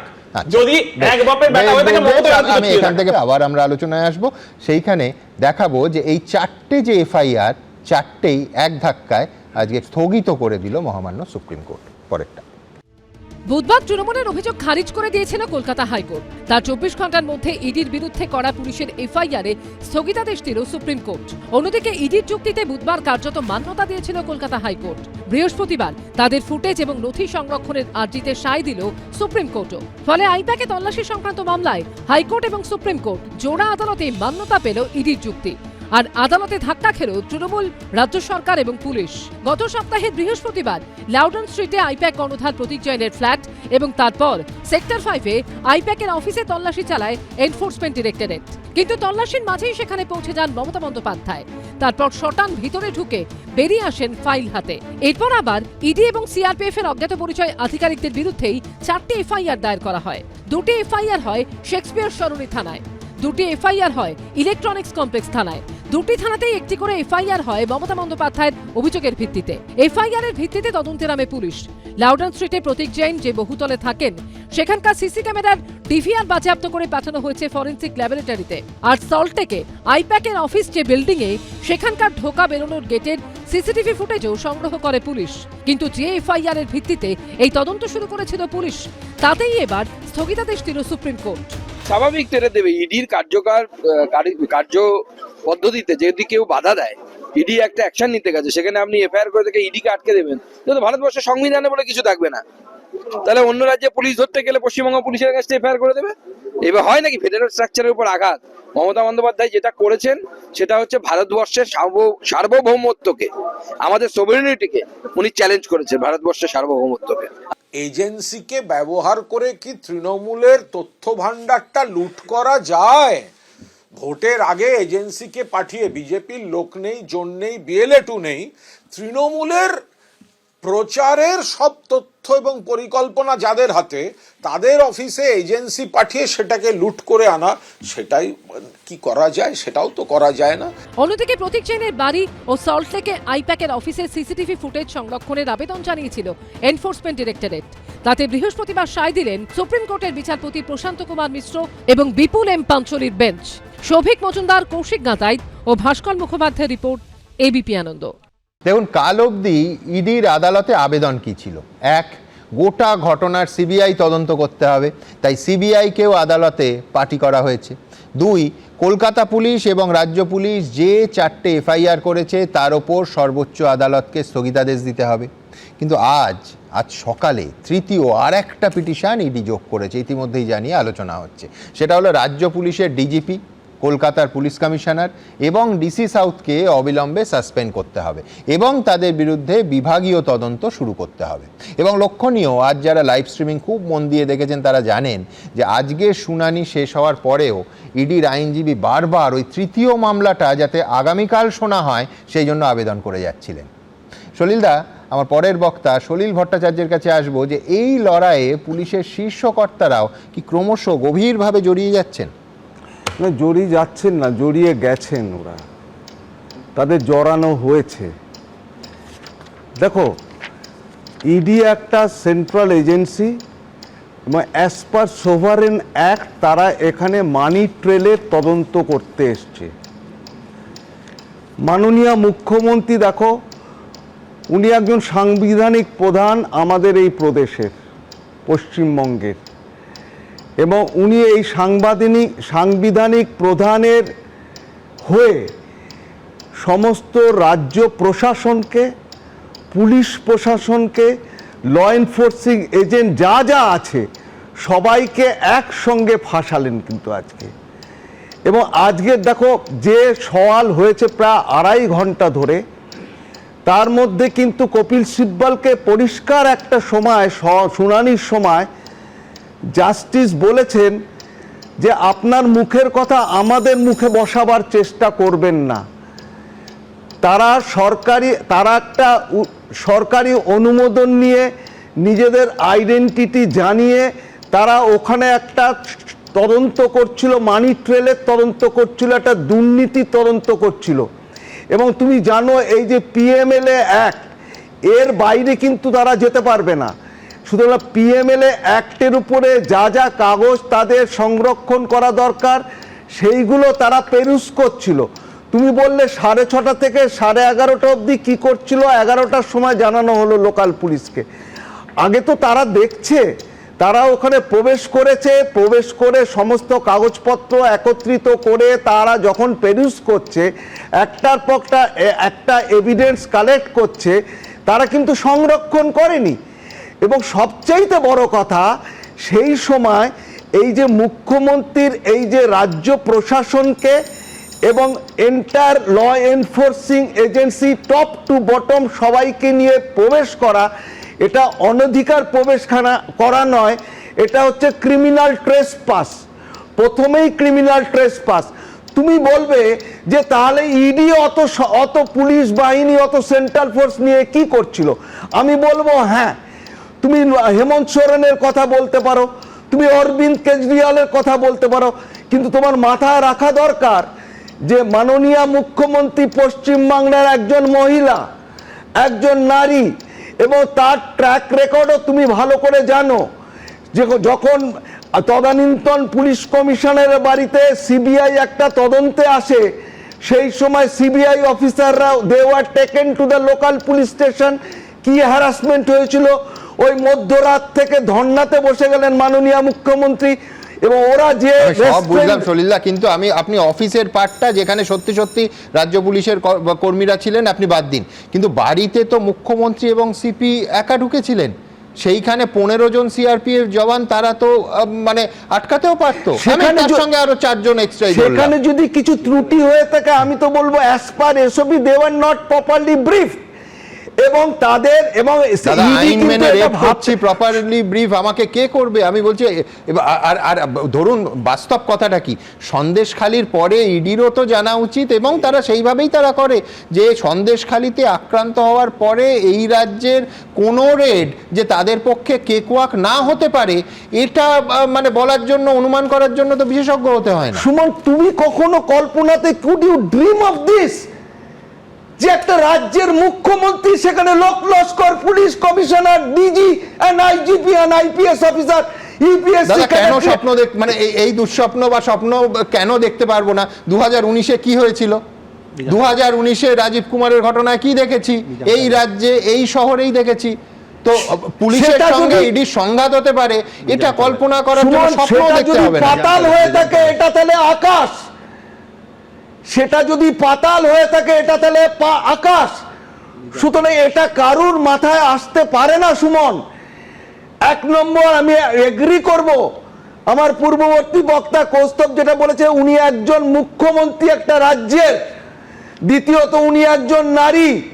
তৃতীয়ত, তার যে পাস্ট রেকর্ড রয়েছে, সমস্ত কিছু বিবেচনা করে ইডি নিজেদের যেভাবে রেস্ট্রেইন করেছে, আমি hats off to ED officers and force. এবং খালি তাই না, এটা একটা সংক্রামিত ব্যাধি। এরপরেই তুমি দেখো পরবর্তী অন্য একটা প্রদেশে দেখো ইডি অফিসারদের ঘরে, আর ঝাড়খণ্ডে আমাদের নিকটবর্তী যে প্রদেশ ঝাড়খণ্ডে গিয়ে ওখানে ইডি অফিসারদের ওখানে রেড করবে লোকাল পুলিশ। সুতরাং সেটাও হচ্ছে, একটার পর একটা ঘটনা কিন্তু এবার ঘটবে। যদি এর কোনো রিমেডি না হয়, যদি এর কোনো পেনাল অ্যাকশন না হয়, আইনের ঊর্ধ্বে কিন্তু কেউ নয়। সুতরাং সুপ্রিম কোর্ট যেটা করেছে, অত্যন্ত রেস্ট্রেইনড অর্ডার করেছে, যথাযোগ্য করেছে। 4-4টে এফআইআর, 2টো এফআইআর হয়েছে শেক্সপিয়ার সহনী থানায়, 2টো এফআইআর হয়েছে বিধাননগরে। সবগুলোই কিন্তু কেপটিন অ্যাবেন্স করা হয়েছে, স্টে করা হয়েছে টিল 3rd of February। আর একটা কথা তোমার বলে দিচ্ছি, এই যে ঘটনাগুলো ঘটছে এর পেছনেও কিন্তু একটা মস্তিষ্ক কাজ করছে। যেভাবেই হোক এসআইআরটাকে গুলিয়ে দিতে হবে, এর সঙ্গে এসআইআরটাকেও গুলিয়ে দিতে হবে। এবং সবচাইতে বড় কথা, এই প্রতীক জৈন আজকে কিন্তু সাইলেন্ট। এই কারণে সাইলেন্ট কারণ মানি ট্রেলের যে ঘটনা, সেই ঘটনা কিন্তু যথাযথ এবং তার কিন্তু সূত্র ধরেই এখানে তদন্ত হচ্ছিল এবং এটা ফ্যাক্ট যে ইডি আর কখন করবে। 24 সালে লাস্ট ইনভেস্টিগেশন করেছে, আবার 26-এ করবে না 28-এ করবে, অ্যাজ পার কোর্ট অর্ডার করছে। কোর্ট না পারমিশন দিলে করতে পারে না। ইনভেস্টিগেশন ক্লোজ করার ক্ষমতা নেই যতক্ষণ না বলবে কোর্ট যে তুমি এই স্টিপুলেট টাইমের মধ্যে শেষ করো। ওরা করতে পারে অনন্তকাল ধরে করতে পারে, সেটা তুমি সারদা দেখেছো, নারদা দেখেছো, সমস্ত আর একটু পিছিয়ে গেলে মায়াবতী, মুলায়ম সিং যাদব সবার ক্ষেত্রে দেখেছি। আমি অনেক ধন্যবাদ সলিলদা। আমি সলিলদার সঙ্গে একটা জায়গায় একমত যে যেটা হলো, যে ছবিটা কেন্দ্র রাজ্যের এই সংঘাত গণতন্ত্রের পক্ষে শুভ নয়। বিস্তারিত ব্যাখ্যা আমি আসবো, কিন্তু দুটো জায়গায় আমার সম্পূর্ণ দ্বিমত সলিলদার সঙ্গে। একটা হচ্ছে যে একটা মস্তিষ্ক এত বড় ঘটনা, সলিলদা নিশ্চিন্ত থাকুন, একাধিক মস্তিষ্ক এর পেছনে কাজ করেছে। দুই হচ্ছে যে কেন্দ্রীয় বাহিনীকে ক্লিন চিট দেবো কি করে। পরে যেটা জানতে পাচ্ছি সেটা হচ্ছে যে এই কেন্দ্রীয় বাহিনীর সঙ্গে একজনও মহিলা জওয়ান নাকি ছিলেন না। আমি তো এসওপি যা জানি, কোনো বাড়িতে, প্রতীক জৈনের বাড়িতে মহিলা সেই সময় ছিলেন কিনা আমি জানি না। যদি থাকেন বা না থাকেন, কোনো রেড করতে গেলে সেখানে মহিলা জওয়ানদের নিয়ে যাওয়াটা এসওপির মধ্যে পড়ে। ইডি এসওপি ভায়োলেট করেছিল কেন? সুমন, একটা জিনিস আজকে পরিষ্কার যে ইডি যদি নিজেকে বিজেপির এলিতে শরিকে পরিণত না করতো তাহলে আজকে এই অবস্থা হতো না। আজকে ঝাড়খণ্ডে এটা হয়েছে, হয়তো রাজ্য পুলিশ বা সিআইডি কে থেকে শিখেছে যে এইভাবে এলিতে পরিণত করতে হয়। একটুখানি প্লিজ। আজকে ঝাড়খণ্ডে কি হয়েছে, আসলে বাংলা পথ দেখিয়েছে তো, যেখানে অত্যাচার হবে, যেখানে অন্যায় হবে, রুখে দাঁড়াতে হবে। হোয়াট বেঙ্গল আজও বাংলা পথ দেখায়। এক, দ্বিতীয়ত এই যে বলছেন না, এর আগে তো ঝাড়খণ্ডের বেলায় তো ইডিকে রেস্টিং করতে হয়নি, কেজরিওয়ালকে অ্যারেস্টের সময় তো করতে হয়নি। আজকে কেন? কারণ হাতে নাতে চুরি ধরা পড়েছে। তো এসছিল তো চুরি করতে তৃণমূলের আভ্যন্তরীণ ডেটা, সেটা যখন উত্তর দিতে পারেনি সদুত্তর, সুরসুর করে মমতা ব্যানার্জির হাতে ল্যাপটপ আর আইফোনটা দিয়েছে সুরসুর করে। তাহলে কেন সেদিন তাদের হাতে সেন্ট্রাল ফোর্স রয়েছে, কেন ডাকেননি? হিম্মত হয়নি কেন? কারণ আপনি এসেছিলেন তৃণমূলের ডেটা চুরি করতে। যদি অন্য কোনো ফাইল লিখে থাকে, নিয়ে থাকেন মমতা ব্যানার্জি, তাহলে কেন সেদিনকে পঞ্চনামা ইনক্লুড করলেন না? আপনার অফিসাররা তো সই করেছিলেন ওই পঞ্চনামা। ওছাড়া তোমার যুক্তিও নেই। আবার যুক্তি মানে কি? মুখ্যমন্ত্রী নিয়ে এলো। আমি শুধু একটা জিনিস করে দিই, দেখুন ইডি একটা প্রেস রিলিজ করেছিল ওই দিনই, সেখানে বলেছিল মমতা বন্দ্যোপাধ্যায় কি এভিডেন্সেস নিয়ে চলে গেছে।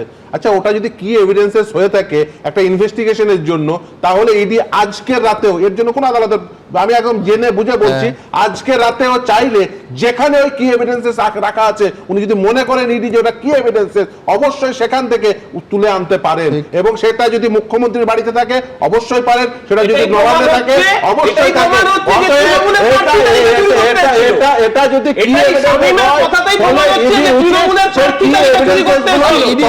কি তদন্তে কোনো স্থগিতাদেশ লাগেনি, যেরকম পুলিশের তদন্তে লেগেছে। কৌস্তব, আমি বুঝতে পারলাম না, আজকে কোর্টে মামলা হলো, এত কিছু হলো, তারপরে শামীম দা যা বলছে, অরূপ দা বলছে, ওটাই যেটা বলছে সেটা ঠিক। এখন ইডির প্রসঙ্গটা হচ্ছে ইডি যে কথাগুলো বলেছে,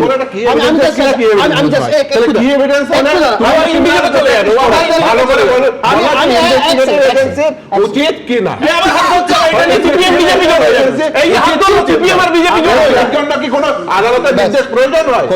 আদালতের কোনো নির্দেশ প্রয়োজন হয় না।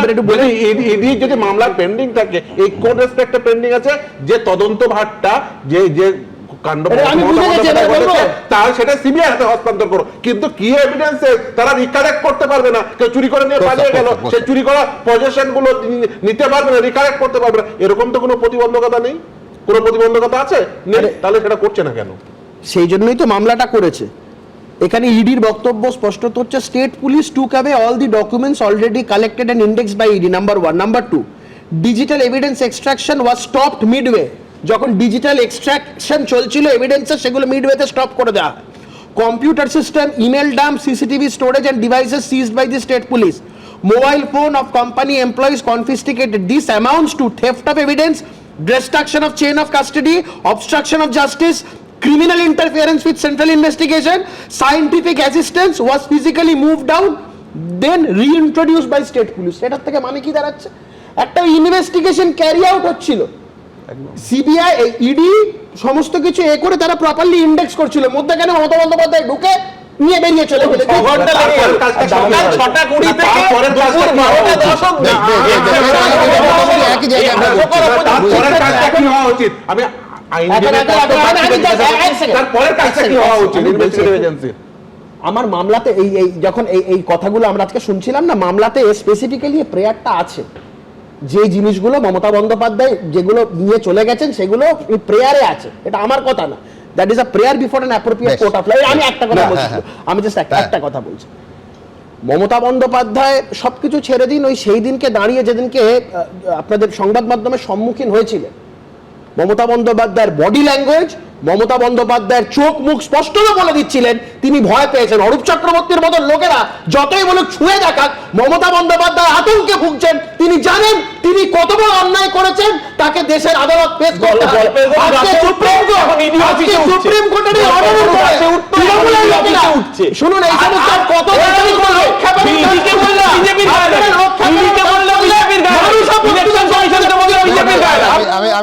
আমি দুটো পার্টে আমায় আসতেই হবে। একটা হচ্ছে কৌস্তবের দাবি মমতা বন্দ্যোপাধ্যায় ভয় পেয়েছেন, কিন্তু ইডি মমতা বন্দ্যোপাধ্যায়কে ভয় পেয়ে কি হাতে তথ্য প্রমাণ সব তুলে দিল আমরা জানি না, প্রশ্ন রইল। দ্বিতীয়, যে ইডি খুব জোরের সঙ্গে ফিরদৌস বারবার প্রশ্ন তুলছে যে ইডি এখনও কেন কিছু করছে না, এখনও উদ্ধার করতে পারে। আমি জানি না, এটা আমার সাংবাদিকের সূত্রের খবর এবং আমি খুব দায়িত্ব নিয়ে বলছি, গত 72 ঘন্টায় প্রচুর ইডি অফিসার এই মুহূর্তে কলকাতা এবং শহরতলির একাধিক জায়গায় তারা হয়তো কোনো তদন্তে এসছেন, এ তো কেন্দ্রীয় এজেন্সি, তারা তো সংবাদ মাধ্যমে প্রেস বিবৃতি দিয়ে বলবে না, কিন্তু প্রচুর ইডি অফিসার এই মুহূর্তে বিভিন্ন হোটেল গেস্ট হাউসে তারা আছেন, গত 72 ঘন্টা ধরেই আছেন। আমি বলছি অন্য কোনো অভিযানের প্রস্তুতি আমরা জানি না, সংবাদ মাধ্যমে যে মুহূর্তে আসবে আপনাদের সামনে তুলে ধরবো। আপাতত যেটা তুলে ধরবো সেটা হচ্ছে পরের প্রতিবেদনটা, যে প্রতিবেদনে দেখাবো যে রাজ্য সরকার বারবার সুপ্রিম কোর্ট থেকে কলকাতা হাইকোর্টে মামলা ফেরানোর জন্য দফায় দফায় আজকে সুপ্রিম কোর্টে আর্জি করলো, যে আর্জিকে কার্যত আমলই দিলেন না মাননীয় বিচারপতিরা। দেখুন, আইপ্যাকে তল্লাশি সংক্রান্ত মামলা আপাতত চলবে সুপ্রিম কোর্টেই। বৃহস্পতিবার কার্যত ইডির দাবিতে মান্যতা দিয়ে এমনটাই জানিয়ে দিল সুপ্রিম কোর্টের বিচারপতি প্রশান্ত কুমার মিশ্র এবং বিচারপতি বিপুল এম পাঞ্চালির বেঞ্চ। রাজ্য সরকার, রাজ্য পুলিশের ডিজি, কলকাতার পুলিশ কমিশনার, তিন পক্ষই চেয়েছিল এই মামলা হাইকোর্টে শোনা হোক, কিন্তু সুপ্রিম কোর্ট তাতে সায় দেয়নি। সেই সঙ্গে কলকাতা হাইকোর্টে 9ই জানুয়ারি যেভাবে ইডি এবং তৃণমূলের জোড়া মামলার শুনানি পিছিয়ে গিয়েছিল তা নিয়েও অত্যন্ত কড়া পর্যবেক্ষণ দেন বিচারপতিরা। তাঁরা বলেন, হাইকোর্টে যা হয়েছে তাতে আমরা অত্যন্ত বিরক্ত। আবেগ নিয়মিতভাবে নিয়ন্ত্রণের বাইরে যাওয়া উচিত নয়। তল্লাশি সংঘাত নিয়ে হাইকোর্টে মামলা করে ইডি এবং তৃণমূল দুপক্ষই। 9ই জানুয়ারি জোড়া মামলার শুনানি থাকলেও তা পিছিয়ে দেন বিচারপতি শুভ্রা ঘোষ। বৃহস্পতিবার ইডিও কেন্দ্রীয় সরকারের হয়ে সওয়াল করতে গিয়ে সলিসিটর জেনারেল তুষার মেহতা সেই ঘটনার প্রসঙ্গ টেনে বলেন, গণতন্ত্রের জায়গায় ভিড়তন্ত্র চললে কি হয় সেটা হাইকোর্টে দেখা গেছে। মাননীয় বিচারপতি মামলা শুনতে পারেননি। বিপুল সংখ্যক আইনজীবী এবং অন্যরা এজলাসে হইহট্টগোল শুরু করে। আদালত বারবার নিয়ম মানার নির্দেশ দিলেও কেউ সে কথা কানে তোলেনি। এজলাসে বিচার চালানোর মতো পরিস্থিতি ছিল না। আমরা হোয়াটসঅ্যাপ চ্যাট সামনে রেখেছি। লিগ্যাল সেলের হোয়াটসঅ্যাপ মেসেজে বলা হয়, আজ 5 নম্বর কোর্টে 10 নম্বর মামলা সবাই চলে আসবেন। বিচারপতি বলেন, কি বলা হয়েছে, যন্তর মন্তরে আসুন। সলিসিটর জেনারেল তুষার মেহতা বলেন, হ্যাঁ, আদালত যন্তর মন্তরে পরিণত হয়েছিল। তিনি আরো বলেন, বাধ্য হয়ে গতকাল রুদ্ধদ্বার এজলাসে শুনানি করতে হয়েছে, সেখানেও আমাদের মাইক বন্ধ করে দেওয়া হচ্ছিল। তখন সুপ্রিম কোর্টের বিচারপতি প্রশান্ত কুমার মিশ্র বলেন, হাইকোর্টে যা হয়েছে তাতে আমরা অত্যন্ত বিরক্ত। বিচার ব্যবস্থাকে সর্বোচ্চ জায়গায় কনস্টিটিউশনে রাখা হয়েছে এবং নিরপেক্ষ বিচার পেতে গেলে যদি বিচারের স্থলটাকে এইভাবে হয় যাতে বিচারপতি উঠে যেতে বাধ্য হচ্ছে, তাহলে ডেফিনেটলি ডেলিভারি অফ জাস্টিস সিস্টেমকে আটকে দেওয়া হচ্ছে। সুপ্রিম কোর্টের অবজারভেশনটা সেখানেই এসছে, কারণ আমরা জানি ভারতবর্ষে যে আজকে হাইকোর্টে ঘটনা ঘটতে পারে, তাহলে লোয়ার কোর্টে কি ঘটনা ঘটবে, এবং বিভিন্ন রাজ্যে তো এই এক্সাম্পল আসবে যে বিচার ব্যবস্থাকেও কিন্তু গিয়ে আমরা একটা সমস্যা তৈরি করে বিচারপতিকে উঠিয়ে এখান থেকে চলে যেতে বলতে পারি। জানা, আগামী দিনে এই অবজারভেশনটা কিন্তু অনেক দূর অব্দি যাবে, কারণ বিচার দিতে গেলে ফ্রি অ্যান্ড ফেয়ার সিস্টেমটা কিন্তু আপনাকে মেনটেন করতেই হবে। বৃহস্পতিবার সুপ্রিম কোর্টে মমতা বন্দ্যোপাধ্যায়ের আইনজীবী কপিল সিব্বল বলেন, বুধবার হাইকোর্টে শুনানি হয়েছে। তখন বিচারপতি প্রশান্ত কুমার মিশ্র বলেন, হ্যাঁ, তা হয়েছে, তবে তার আগে যা হয়েছে। এদিন বিচারপতিরা আরো বলেন, এটা অত্যন্ত গুরুত্বপূর্ণ মামলা, আমরা সবটা খতিয়ে দেখব। আমরা অত্যন্ত বিরক্ত যেভাবে হাইকোর্টে শুনানি বিঘ্নিত হয়েছে। মমতা বন্দ্যোপাধ্যায়ের আইনজীবী কপিল সিব্বল বলেন, এই মামলার শুনানি হাইকোর্টে হতে কোনো অসুবিধে নেই। বিচারপতিরা বলেন, কলকাতা হাইকোর্টে যে ঘটনা ঘটেছে সেটা এখানে হয় না কেন? আজকে এই হাইকোর্টে ঘটেছে, কালকে অন্য কোনো হাইকোর্টে ঘটবে। রাজ্য সরকার ও রাজ্য পুলিশের ডিজির আইনজীবী অভিষেক মনু সিংভি বলেন, এটা আবেগের বহিঃপ্রকাশ থেকে হয়ে থাকতে পারে। বিচারপতি তখন বলেন, আজকে আবেগে ঘটবে, কালকে আবার আবেগে ঘটে যেতে পারে, কেন নিয়ন্ত্রণ থাকবে না? আদালত পরিষ্কার বললেন যে আমি শুধুমাত্র থামানোর মানে এরকম ঢোকাটাকে বন্ধ করার কথা শুধু বলিনি, আমি থামার জন্য অনুরোধ করেছিলাম। এই জন্য ওখানে শুনানি বন্ধ করা ছাড়া আর কোনো উপায় ছিল না। পরিস্থিতিই নেই বিচারের, সেখানে কি কথা বলা যেতে পারে? কলকাতা হাইকোর্ট তারা নিজেদের ব্যাপার সামলাতে পারে না, উপর থেকে বলার কি আছে? কলকাতা হাইকোর্ট সেই ব্যাপার সামলেছে, তার জন্য কলকাতা হাইকোর্ট নিশ্চয়ই সেই ব্যাপারে দেখবে। এগুলো হচ্ছে কলকাতা হাইকোর্টের যে মানে নিজেদের নিজস্বতা আছে তার মধ্যে নাক গালানো। সব মিলিয়ে হাইকোর্টের শুনানি পেছনো নিয়ে চাপানুতরে নতুন মাত্রা যোগ করল সুপ্রিম কোর্টের কড়া পর্যবেক্ষণ। সৌভিক মজুমদার, সুকান্ত মুখোপাধ্যায় ও শিবাশিস মৌলিকের রিপোর্ট, এবিপি আনন্দ। দেখুন, আজও সুপ্রিম কোর্টে বারবার উঠে এসেছে রাজীব কুমারের সেই ঘটনা, মানে কেন্দ্রীয় এজেন্সি এবং রাজ্যের এজেন্সির মুখোমুখি সেই সংঘাতের কথা। 2019 সালে সেই সিবিআই অফিসারদের কাজে বাধা দানের অভিযোগ, এবং সুপ্রিম কোর্ট আজ আবার সেই ঘটনা তুলে ধরল ইডি।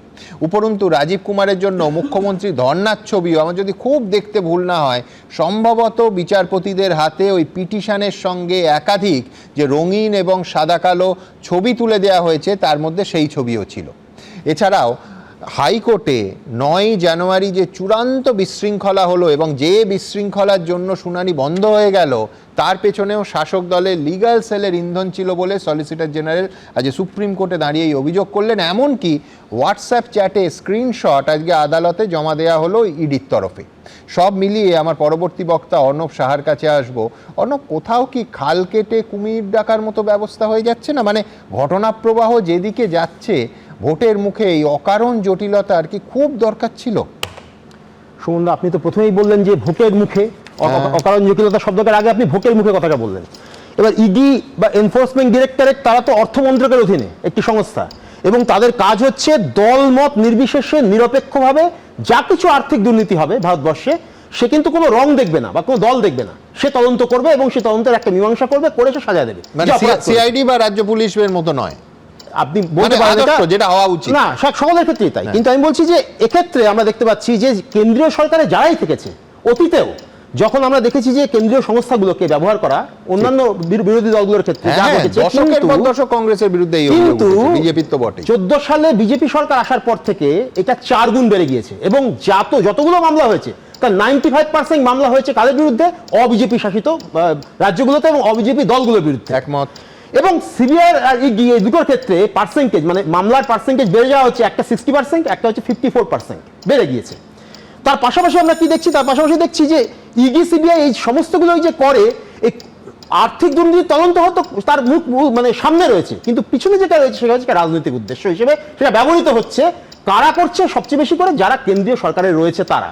তাহলে এই যে ভোটের আগে 5 বছরের পুরনো যারা ক্ষমতায় আছে তারাও যেহেতু বাড়িতে ঢোকার হলে লাথি মেরে বাড়িতে ঢুকে বলেছেন সুমনদা, রাজ্য আর আপনি যদি তুলনা করেন তাহলে আমি বলবো মানে কিউবার প্রেসিডেন্ট আর মার্কিন প্রেসিডেন্টের শক্তি এক, ব্যাপারটা এক দাঁড়াচ্ছে, এরকম কিন্তু না, কিন্তু প্রবণতাটা এক। এইটা বিপজ্জনক। একটা রেজিস্ট্যান্স কম বেশি আছে, আমি একমত। একটা আধিপত্য, একটা রেজিস্ট্যান্স, একটা আধিপত্য।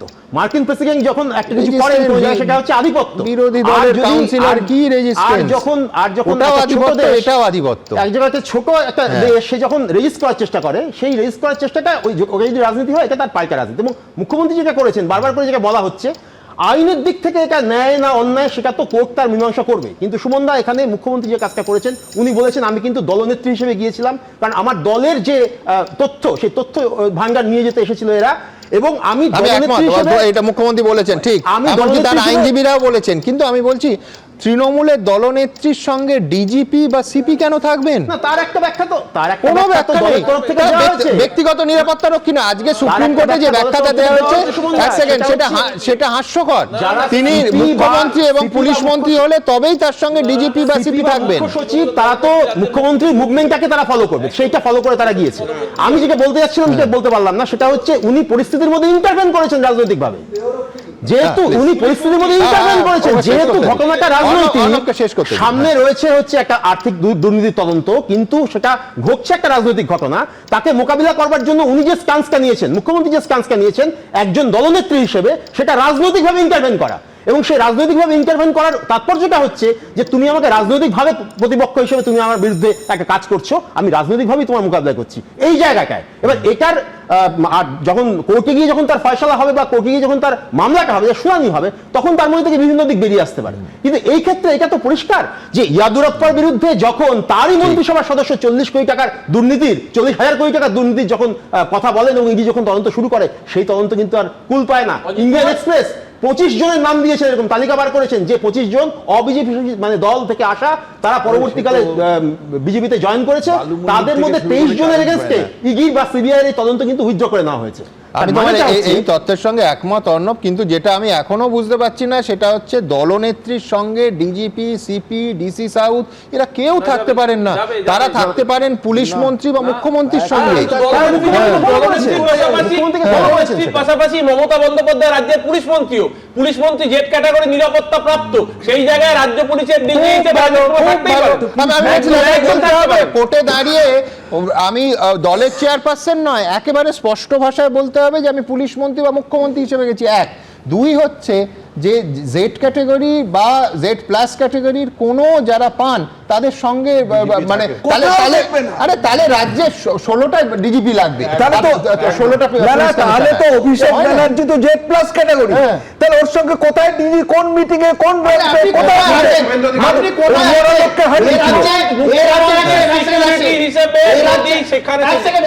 এই রাজ্যে পুলিশ, এই রাজ্যে একজন কমিশনারকে মুখ্যমন্ত্রীর বাড়ির কালী পুজোতে খালি পায়ে ধূপ ধুলো দেখাতে হবে, কি বলবেন? বিরুদ্ধে হলফনামা দিয়েছিল, সারা জীবন জেল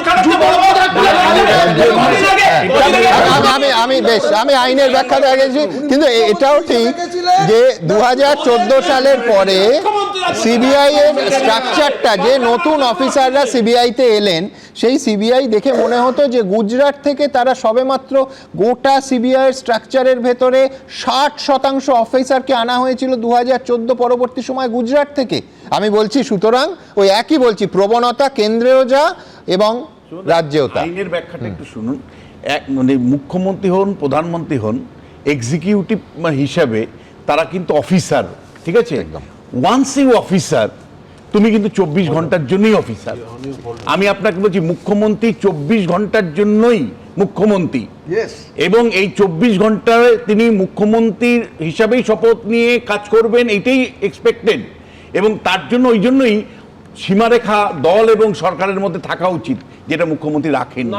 একদমই না। মুখ্যমন্ত্রী যেরকম রাজ্যের মুখ্যমন্ত্রী, তার সাথে সাথে সর্বভারতীয় তার দুটো প্রতি দায়বদ্ধ হিসেবে গেছিলেন, দলের প্রতিও দায়বদ্ধতা রয়েছে, রাজ্যের প্রতিও দায়বদ্ধতা রয়েছে, তাতে কারোর অসুবিধা থাকলে থাকতে পারে। দেখুন, রাজ্যের মুখ্যমন্ত্রী তিনি দলনেত্রী হিসাবেই যান বা মুখ্যমন্ত্রী হিসাবেই যান, একটি সার্চ প্রিমাইসিসে তিনি দলনেত্রী হিসেবেও যেতে পারেন না, তিনি মুখ্যমন্ত্রী হিসেবেও যেতে পারেন না, যদি না ইনভেস্টিগেটিভ এজেন্সি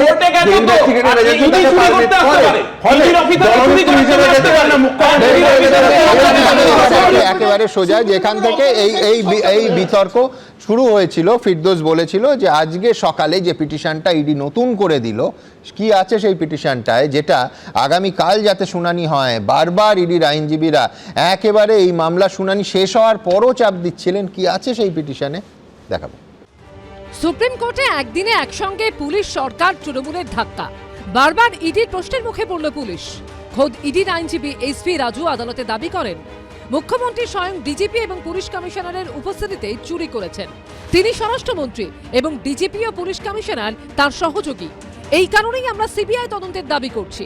এর আগে সুপ্রিম কোর্টে পিটিশনে বৃহস্পতিবার ইডি দাবি করে ডিজিপি রাজীব কুমার, কলকাতার পুলিশ কমিশনার মনোজ ভার্মা এবং ডিসি সাউথ প্রিয়ব্রত রায় সহ ইডির অভিযানের সময় সেখানে উপস্থিত অন্যান্য পুলিশ অফিসারদের সাসপেন্ড করা হোক। দেখুন, এবার ইডি এরপরে কোন দিন বলবে চিফ মিনিস্টারকে সরিয়ে দিতে হবে, এটা আমাদের আর্জি, আর বিজেপির অমুককে চিফ মিনিস্টার করতে হবে, এরকম আর্জিও করতে পারে।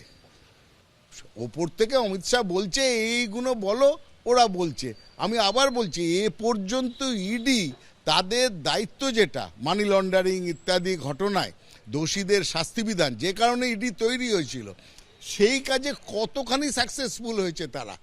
Big zero. কোথাও যদি অভিযান চলে ইডির, সেখানে গিয়ে কি করে রাজ্যের প্রশাসনিক প্রধান, মুখ্যমন্ত্রী এবং তার সঙ্গে রাজ্য পুলিশের DG, DC south, police commissioner, chief secretary এরা হাজির হয়ে যেতে পারে? কিন্তু অনৈতিক শুধু নয়, বেআইনি। ইডির অভিযানের সময় মুখ্যমন্ত্রী পৌঁছানোর আগে লাউডন স্ট্রিটে হাজির হন কলকাতার পুলিশ কমিশনার। মুখ্যমন্ত্রী আইপ্যাকের অফিসে পৌঁছানোর পর উপস্থিত হন ডিজি। মুখ্যমন্ত্রীর সেদিন ঢোকা বেরোনোর ছবি এদিন সুপ্রিম কোর্টে দেখান সলিসিটর জেনারেল। তখন মুখ্যমন্ত্রীর আইনজীবী কপিল সিব্বাল বলেন, আমি হালকা চালে বলতে চাই, কিছু সত্য রঙিন হয়, কিছু সত্য সাদা কালো। তা শুনে প্রশান্ত কুমার মিশ্র বলেন, এখানে হালকাভাবে নেওয়ার মতো কিছুই নেই, সবটাই অত্যন্ত গুরুতর। বাংলার বাঘিনী, চোরেদের শিরোমণি, জেনে গেছে জনতা, মোবাইল চোর মমতা। ইডির যে পাঞ্চনামা, ওই পাঞ্চনামা দুটো পড়বেন। এখানে যে বলা হচ্ছে মুখ্যমন্ত্রী জোর জবরদস্তি এসে তথ্য লোপাট করে সব তথ্য নিয়ে চলে গেছে, যারা অফিসাররা ছিল তারা রেড শেষ করার পরে যে পাঞ্চনামাটা লিখেছে সেই পাঞ্চনামাটা একবার পড়ে দেখবেন, এবং কিছু তথ্য যদি আমাদের হাতে থাকে, তা নিশ্চিতভাবে রয়েছে, আমরা আগামী দিন সুপ্রিম কোর্টের হাতে বা হাইকোর্টের হাতে দেবো। আইনি লড়াই ও বাকযুদ্ধ দুই তুঙ্গে। বিজেন্দ্র সিংহ ও সুকান্ত মুখোপাধ্যায়ের রিপোর্ট, এবিপি আনন্দ। দেখুন, রাজ্যের সমস্ত সিনিয়র আমলারা নিশ্চয়ই জানবেন যে কেন্দ্রীয় এজেন্সি রেডে স্বয়ং মুখ্যমন্ত্রী গেলে সেই ঝড় ভবিষ্যতে কত বড় চেহারা নিতে পারে। কালও এই প্রশ্ন তুলেছি যে তৃণমূলের প্রধান এবং 1 নম্বর মুখকে নিজেকে ঘটনাস্থলে যেতে হলো কেন। 2, আজ সুপ্রিম কোর্টে ইডির তরফে একটা নতুন তথ্য শুনলাম, যেটা আগে সত্যি আমরা জানতাম না। মুখ্যমন্ত্রী নাকি এক ইডি অফিসারের ফোন নিয়ে চলে এসেছিলেন, এটাও ওই লাইভ শুনানি থেকে জানতে পারলাম। 3, ঘটনাচক্রে আজই প্রমাণ হয়ে গেছে যে এই যে সংঘাতের প্রবণতা গোটা দেশে ছড়িয়ে পড়তে পারে, যে আশঙ্কা আজকে মাননীয় বিচারপতিরা সুপ্রিম কোর্টে প্রকাশ করলেন, তা যথার্থ। কেন? তার কারণ আজই প্রতিবেশী আরেকটা বিরোধী শাসিত রাজ্যে হেমন্ত সোরেনের ঝাড়খণ্ডে ইডি অফিস রেড করছে সেই রাজ্যের পুলিশ। ভাবুন একবার। আমি বলছি, কারণ যাই হোক, এই সংঘাত কিন্তু গণতন্ত্রের পক্ষে বা সাধারণ মানুষের পক্ষে কল্যাণকর কিছু হতে পারে না, এই কথা বলতেই হবে। আমার পরবর্তী বক্তা শুভময় মৈত্র কি বলেন? সুমনবাবু, মানে কেন্দ্র রাজ্যের সম্পর্ক বা এই ধরনের যে বড় বড় বিষয়গুলো আর কি, সেই জায়গার থেকে কি হলো যে ইডি অফিসার হয়তো তৃণমূল কংগ্রেসের, তারা যাদেরকে কর্পোরেট মানুষজনকে তাদের ডেটা স্টাডি করতে দিয়েছেন তার মোবাইল ফোন কেড়ে নিচ্ছে, মুখ্যমন্ত্রী আবার ইডি অফিসারের ফোন নিয়ে নিচ্ছেন, মানে এই ধরনের একটা ঘটনায় গিয়ে দাঁড়াচ্ছে এখন। সেই অর্থাৎ 3টে জায়গা এখানে রাজ্য সরকার, তৃণমূল কংগ্রেস এবং পুলিশ নিয়ে বারবার আলোচনা হচ্ছে, আর উল্টো দিকে তারা বলছেন ইডি, বিজেপি, এইভাবে একটা কানেকশন হচ্ছে। কিন্তু সেখানে মূল প্রশ্ন যেটা উঠছে সেটা হচ্ছে যে প্রবেশটা কি? অধিকারী প্রবেশ, না অনধিকার প্রবেশ, না ন্যায়সঙ্গত প্রবেশ, না অপরাধমূলক প্রবেশ, ক্রিমিনাল ট্রেসপাসিং? তাই সেইখানে অনধিকার প্রবেশটা আমাদের প্রথমে আসতেই হবে। আপনি একটু লক্ষ্য করুন, একদা প্রাতঃকালে পথের ধারে দাঁড়াইয়া এক বালক আর এক বালকের সহিত একটি অসম সাহসিক অনুষ্ঠান সম্বন্ধে বাজি রাখিয়াছিল। ঠাকুরবাড়ির মাধবী বিতান হইতে ফুল তুলিয়া আনিতে পারিবে কিনা, ইহাই লইয়া তর্ক। একটি বালক বলিল পারিব, আর একটি বালক বলিল কখনোই পারিবে না। কাজটি শুনিতে সহজ, অথচ করিতে কেন সহজ নহে তাহার বৃত্তান্ত আরেকটু বিস্তারিত করিয়া বলা আবশ্যক, এবং রবীন্দ্রনাথের লেখায় আছে। এবং এরপর যেটা, সেটা হচ্ছে পরলোকগত মাধবচন্দ্র তর্কবাচস্পতির বিধবা স্ত্রী জয়কালী দেবীর কথা আসে, এবং যিনি এই রাধানাথজিউর মন্দিরের অধিকারিণী, যেখানে রহস্য রোমাঞ্চ উপন্যাস হিসেবে ভাবলে যা যা আছে সেটা হচ্ছে ক্লাসিফাইড ডেটা, তৃণমূলের প্রার্থী তালিকা, সবুজ ফাইলের সামনের বইমেলায় বেরোনো কিছু লুকোনো কবিতা বেরোবে, যেখানে চিত্রনাট্য নেই, চিত্রনাট্য আছে, অর্থাৎ আমাদের মনে পশ্চিমবঙ্গের যে নাটকটা আমরা প্রতি মুহূর্তে দেখছি। কমিক রিলিফ আছে, আদালতে ব্যাপক হইচই, এবং দিনের শেষে যে অরূপদা একটু আগেই বলছিলেন যে অরূপদার সঙ্গে এবং সকলের সঙ্গে আমার যে পোশাকটাও একটু কৌস্তুভের সঙ্গে মিলে যাচ্ছে, দিনের শেষে পশ্চিমবঙ্গের 85% ভোট এই চিত্রনাট্য দেখে তৃণমূল যোগ বিজেপির পক্ষে। আমিও তার মধ্যেই মিশে গেছি, কারণ আপনি র্যান্ডমলি যখন চুজ করবেন সেই 85%-র মধ্যেই আপনাকে পড়তে হবে ওই তৃণমূল যোগ বিজেপির পক্ষে। না, এটা যোগফল। এইবার যেটা দাঁড়াচ্ছে যে কিছুক্ষণ পরে যেটা আসে সেটা হচ্ছে জয়কালীর কনিষ্ঠ ভাতুষপুত্র নলিন দুর্দান্ত প্রকৃতির। এখন এই কে কার ভাতুষপুত্র এবং দাসী মোক্ষদার কার হয়ে চোখের জল পড়ছে, এই কাকে কার সঙ্গে আমরা মেলাবো, এই জায়গাগুলো খুব গোলমেলে, খুব কনফিউজিং একটা জায়গায় পৌঁছে যাচ্ছে, যার মধ্যে অবশ্যই সরকারি কর্মচারীদের খুব সাবধানে থাকতে হবে।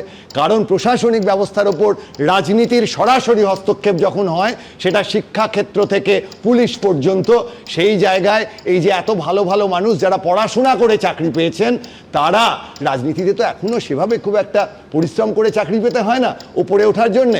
সেই মানুষগুলোর কথা শুনতে গিয়ে যদি এই আমাদের সাধারণ ভারতবর্ষের রাজ্য সরকারি এবং কেন্দ্রীয় সরকারি কর্মচারীরা বিপদের মধ্যে পড়েন, তাহলে সেটার দিকে একটু নজর রাখা প্রয়োজন। এবং শেষ কথা হচ্ছে, রাজনীতিতে তো রুটি কাপড়া মোকান, বিজলি সড়ক পানি, এসব বামপন্থী কথা দরকারই নেই। নিদেন একেবারে দক্ষিণপন্থী পুঁজির কথা বলতে গেলে, শিল্প নিয়ে আলোচনা। ফলে 2026 নির্বাচনের আগে আপনি যেটা বলছিলেন, হাইকোর্টে কোয়ার্টার ফাইনাল, সুপ্রিম কোর্টে সেমিফাইনাল, রাজনৈতিক দল বলবে যে ভোটের মুখে, মানে ভূতের মুখে নয়, ভোটের মুখে ফাইনাল নাকি সেই 2026 নির্বাচন। ওই নির্বাচনের দিকে লক্ষ্য রেখে আমরা এই আলোচনার মধ্যে ঢুকে থাকবো। পশ্চিমবঙ্গের উন্নয়ন সে যে পথেই হোক, ডানপন্থী পথে বা বামপন্থী পথে, সিঙ্গুরে কারখানা হয়ে বা বাড়ির মাথায় ছাদ দিয়ে, লক্ষ্মীর ভাণ্ডার দিয়ে বা চাকরির কথা বলে, সেই যে সঠিক যে তথ্যগুলো, সঠিক আলোচনাগুলো একেবারে এই রাজনৈতিক পরিসরে হারিয়ে যাচ্ছে। রহস্য রোমাঞ্চ উপন্যাস লেখা হচ্ছে প্রতিদিন। আমি দ্রুত একবার আপনাদের সামনে যেটা রাখবো সেটা হচ্ছে, যে প্রবণতার আশঙ্কা আবার বলছি আজকে সুপ্রিম কোর্টের মাননীয় বিচারপতিরা করেছেন আজকে হেমন্ত সোরেনের রাজ্যে, ঠিক সেই প্রবণতার আরেকটা ছবি, আরেকটা পর্ব, আরেকটা অধ্যায় দেখা গেল, যেখানে ইডি অফিসে রেড করছে রাজ্য পুলিশ। আমি বলছি কে ঠিক কে ভুল আমি যাবই না, আবার বলছি এই প্রবণতা যে কোনো যুক্তরাষ্ট্রের পক্ষে মারাত্মক। পশ্চিমবঙ্গে ইডির আইপ্যাক অভিযান ঘিরে নজিরবিহীন বিতর্ক ও সংঘাতের মধ্যেই পড়শি রাজ্য ঝাড়খণ্ডে এবার ইডির অফিসে পুলিশের অভিযান। রাজধানী রাঁচিতে ইডির অফিসে অভিযান চালালো পুলিশ। বিতর্কের সূত্রপাত ঝাড়খণ্ডের জনস্বাস্থ্য ও নিকাশি বিভাগে 23 কোটি টাকা কেলেঙ্কারির অভিযোগকে কেন্দ্র করে। মামলায় অভিযুক্ত রাঁচি পুরসভায় কর্মরত ক্লার্ক সন্তোষ কুমার। তার অভিযোগ, গত 12 জানুয়ারি মামলার তদন্তের জন্য অফিসে ডেকে তাকে মারধর করেন 2 ইডি অফিসার। পরে ওই পুরকর্মী পুলিশের কাছে অভিযোগ দায়ের করেন। সেই এফআইআর এর ভিত্তিতে ঝাড়খণ্ড পুলিশ বৃহস্পতিবার এয়ারपोर्ट रोडे ईडी ऑफिस पहुंचे। मेरे पीछे आप देख सकते हैं, ये जो कार्यालय है यह रांची ईडी कार्यालय है, जहां पर रांची पुलिस की विशेष टीम पहुंची हुई है और साक्ष्य जुटाने की कोशिश कर रही है। मारपीट की घटना जो सामने आई है वह कितना सत्य है, इस पर रांची पुलिस साक्ष्य जुटा रही है। सीसीटीवी फुटेज का भी गंभीर रूप से खंगाला जा रहा है। अब देखने वाली बात ये होगी कि जो आरोप लगा है वह कितना सत्य है। रांची पुलिस और ईडी की टीम के बीच में जो दूरियां सामने आई हैं वह कब भरती हैं यह भी समय बताएगा। রাঁচি পুলিশ সূত্রে খবর, এফআইআরে সন্তোষ দাবি করেছেন 12 তারিখ দুপুরে তিনি ইডির সহকারী পরিচালক প্রতীকের ঘরে যান। সেখানে অভিযোগ স্বীকার করার জন্য চাপ দেওয়া হয়। রাজি না হয় প্রতীক এবং তার সহকারী শুভম গালিগালাজ ও মারধর করেন। মারধরে সন্তোষের মাথা ফেটে যায়, 6টি সেলাই করতে হয়। এই অভিযোগের ভিত্তিতেই তদন্ত করতে ইডির অফিসে পৌঁছয় পুলিশ।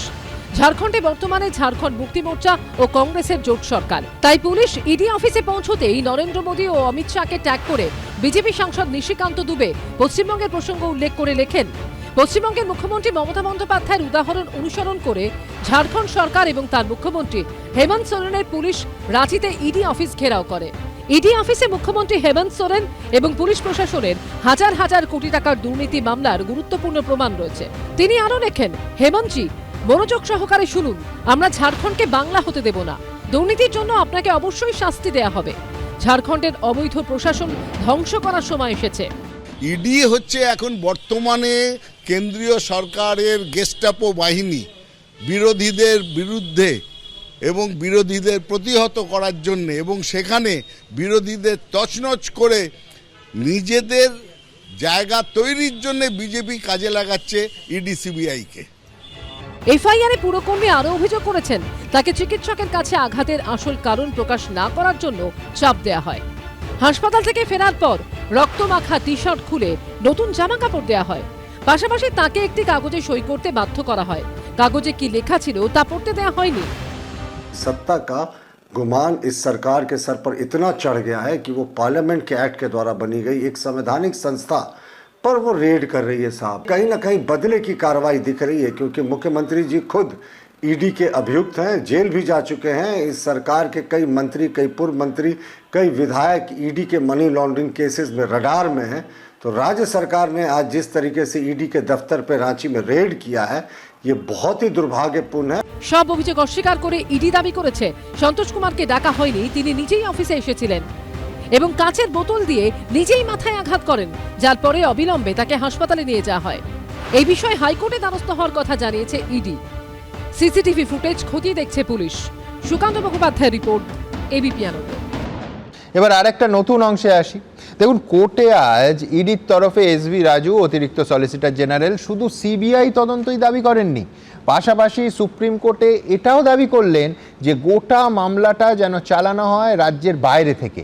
মানে যেরকম জয়ললিতার মামলা তামিলনাড়ু থেকে সরিয়ে কর্ণাটকে নিয়ে যাওয়া হয়েছিল, যেমন গুজরাট দাঙ্গার মামলা গুজরাট থেকে মহারাষ্ট্রে সরিয়ে নিয়ে যাওয়া হয়েছিল, আজ প্রায় একই রকমভাবে এই মামলা অন্যত্র সরানোর আবেদন জানানো হয়। ভাবুন, ভোটের আগে কেন্দ্র বা রাজ্যের এই শুম্ভ নিশুম্ভ যুদ্ধটা ঠিক কোথায় পৌঁছতে পারে? আমার পরবর্তী বক্তা বিশ্বনাথ চক্রবর্তী কি মনে করেন? সুমন, তৃণমূল কংগ্রেসের অধিকাংশ নেতারা, এমনকি মমতা বন্দ্যোপাধ্যায়, অভিষেক বন্দ্যোপাধ্যায় প্রায়ই বলেন যে পশ্চিমবাংলা আজকে যা ভাবে ভারত আগামীকাল ভাববে।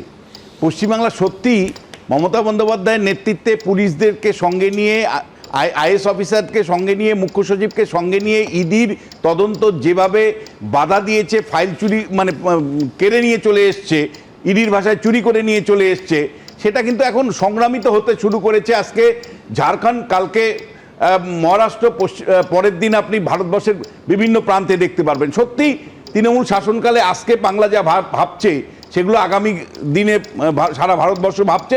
সেই কারণে কিন্তু আজকে সুপ্রিম কোর্ট খুব চিন্তিত।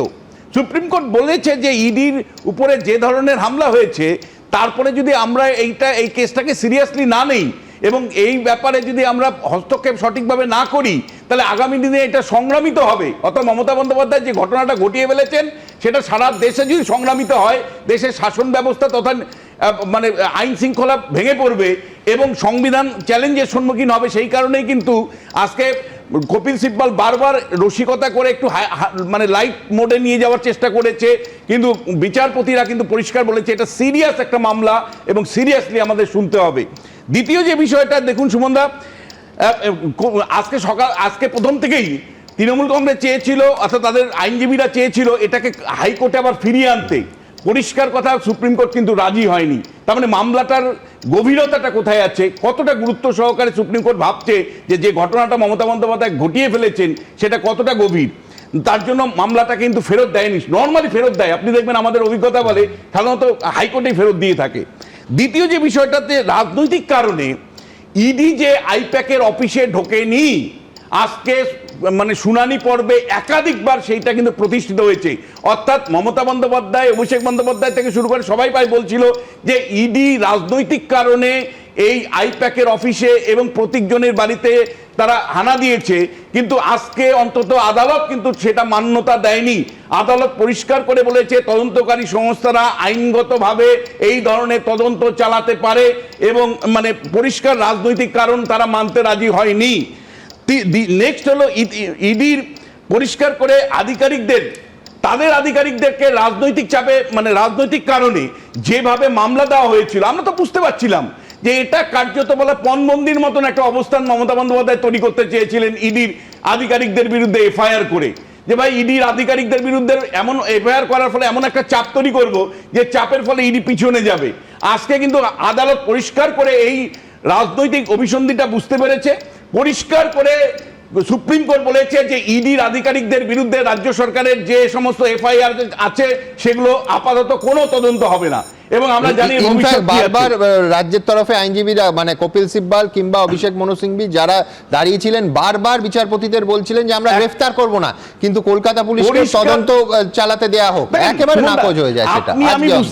আমি বুঝতে পারি যে এই মামলাগুলো রাজনৈতিক মানে চাপ তৈরি করবার জন্য, ইডিকে বার্গেনিং জায়গা থেকে সরিয়ে দেওয়ার জন্য, আধিকারিকদের উপর চাপ তৈরি করবার জন্য সচেতনভাবে এটা দেওয়া হয়েছে, অন্যায়ভাবে এফআইআর করা হয়েছে, সেইটাকে আমরা বুঝতে পারি, আদালত বুঝতে পারবে না, ফলে আদালত সেই অনুযায়ী বলছে। তারপরে যে নথি সঙ্গে নিয়ে মমতা বন্দ্যোপাধ্যায় বগলে নিয়ে মানে প্রায় বীরত্বের সাথে বলছিলেন যে আমি ওদের ফাইল নিয়ে এসেছি, আমি ল্যাপটপ নিয়ে মোবাইল নিয়ে এসেছি, এই যে কথাগুলো বলছেন বীরত্বের সাথে সেগুলো তৃণমূল প্রচার করছিল।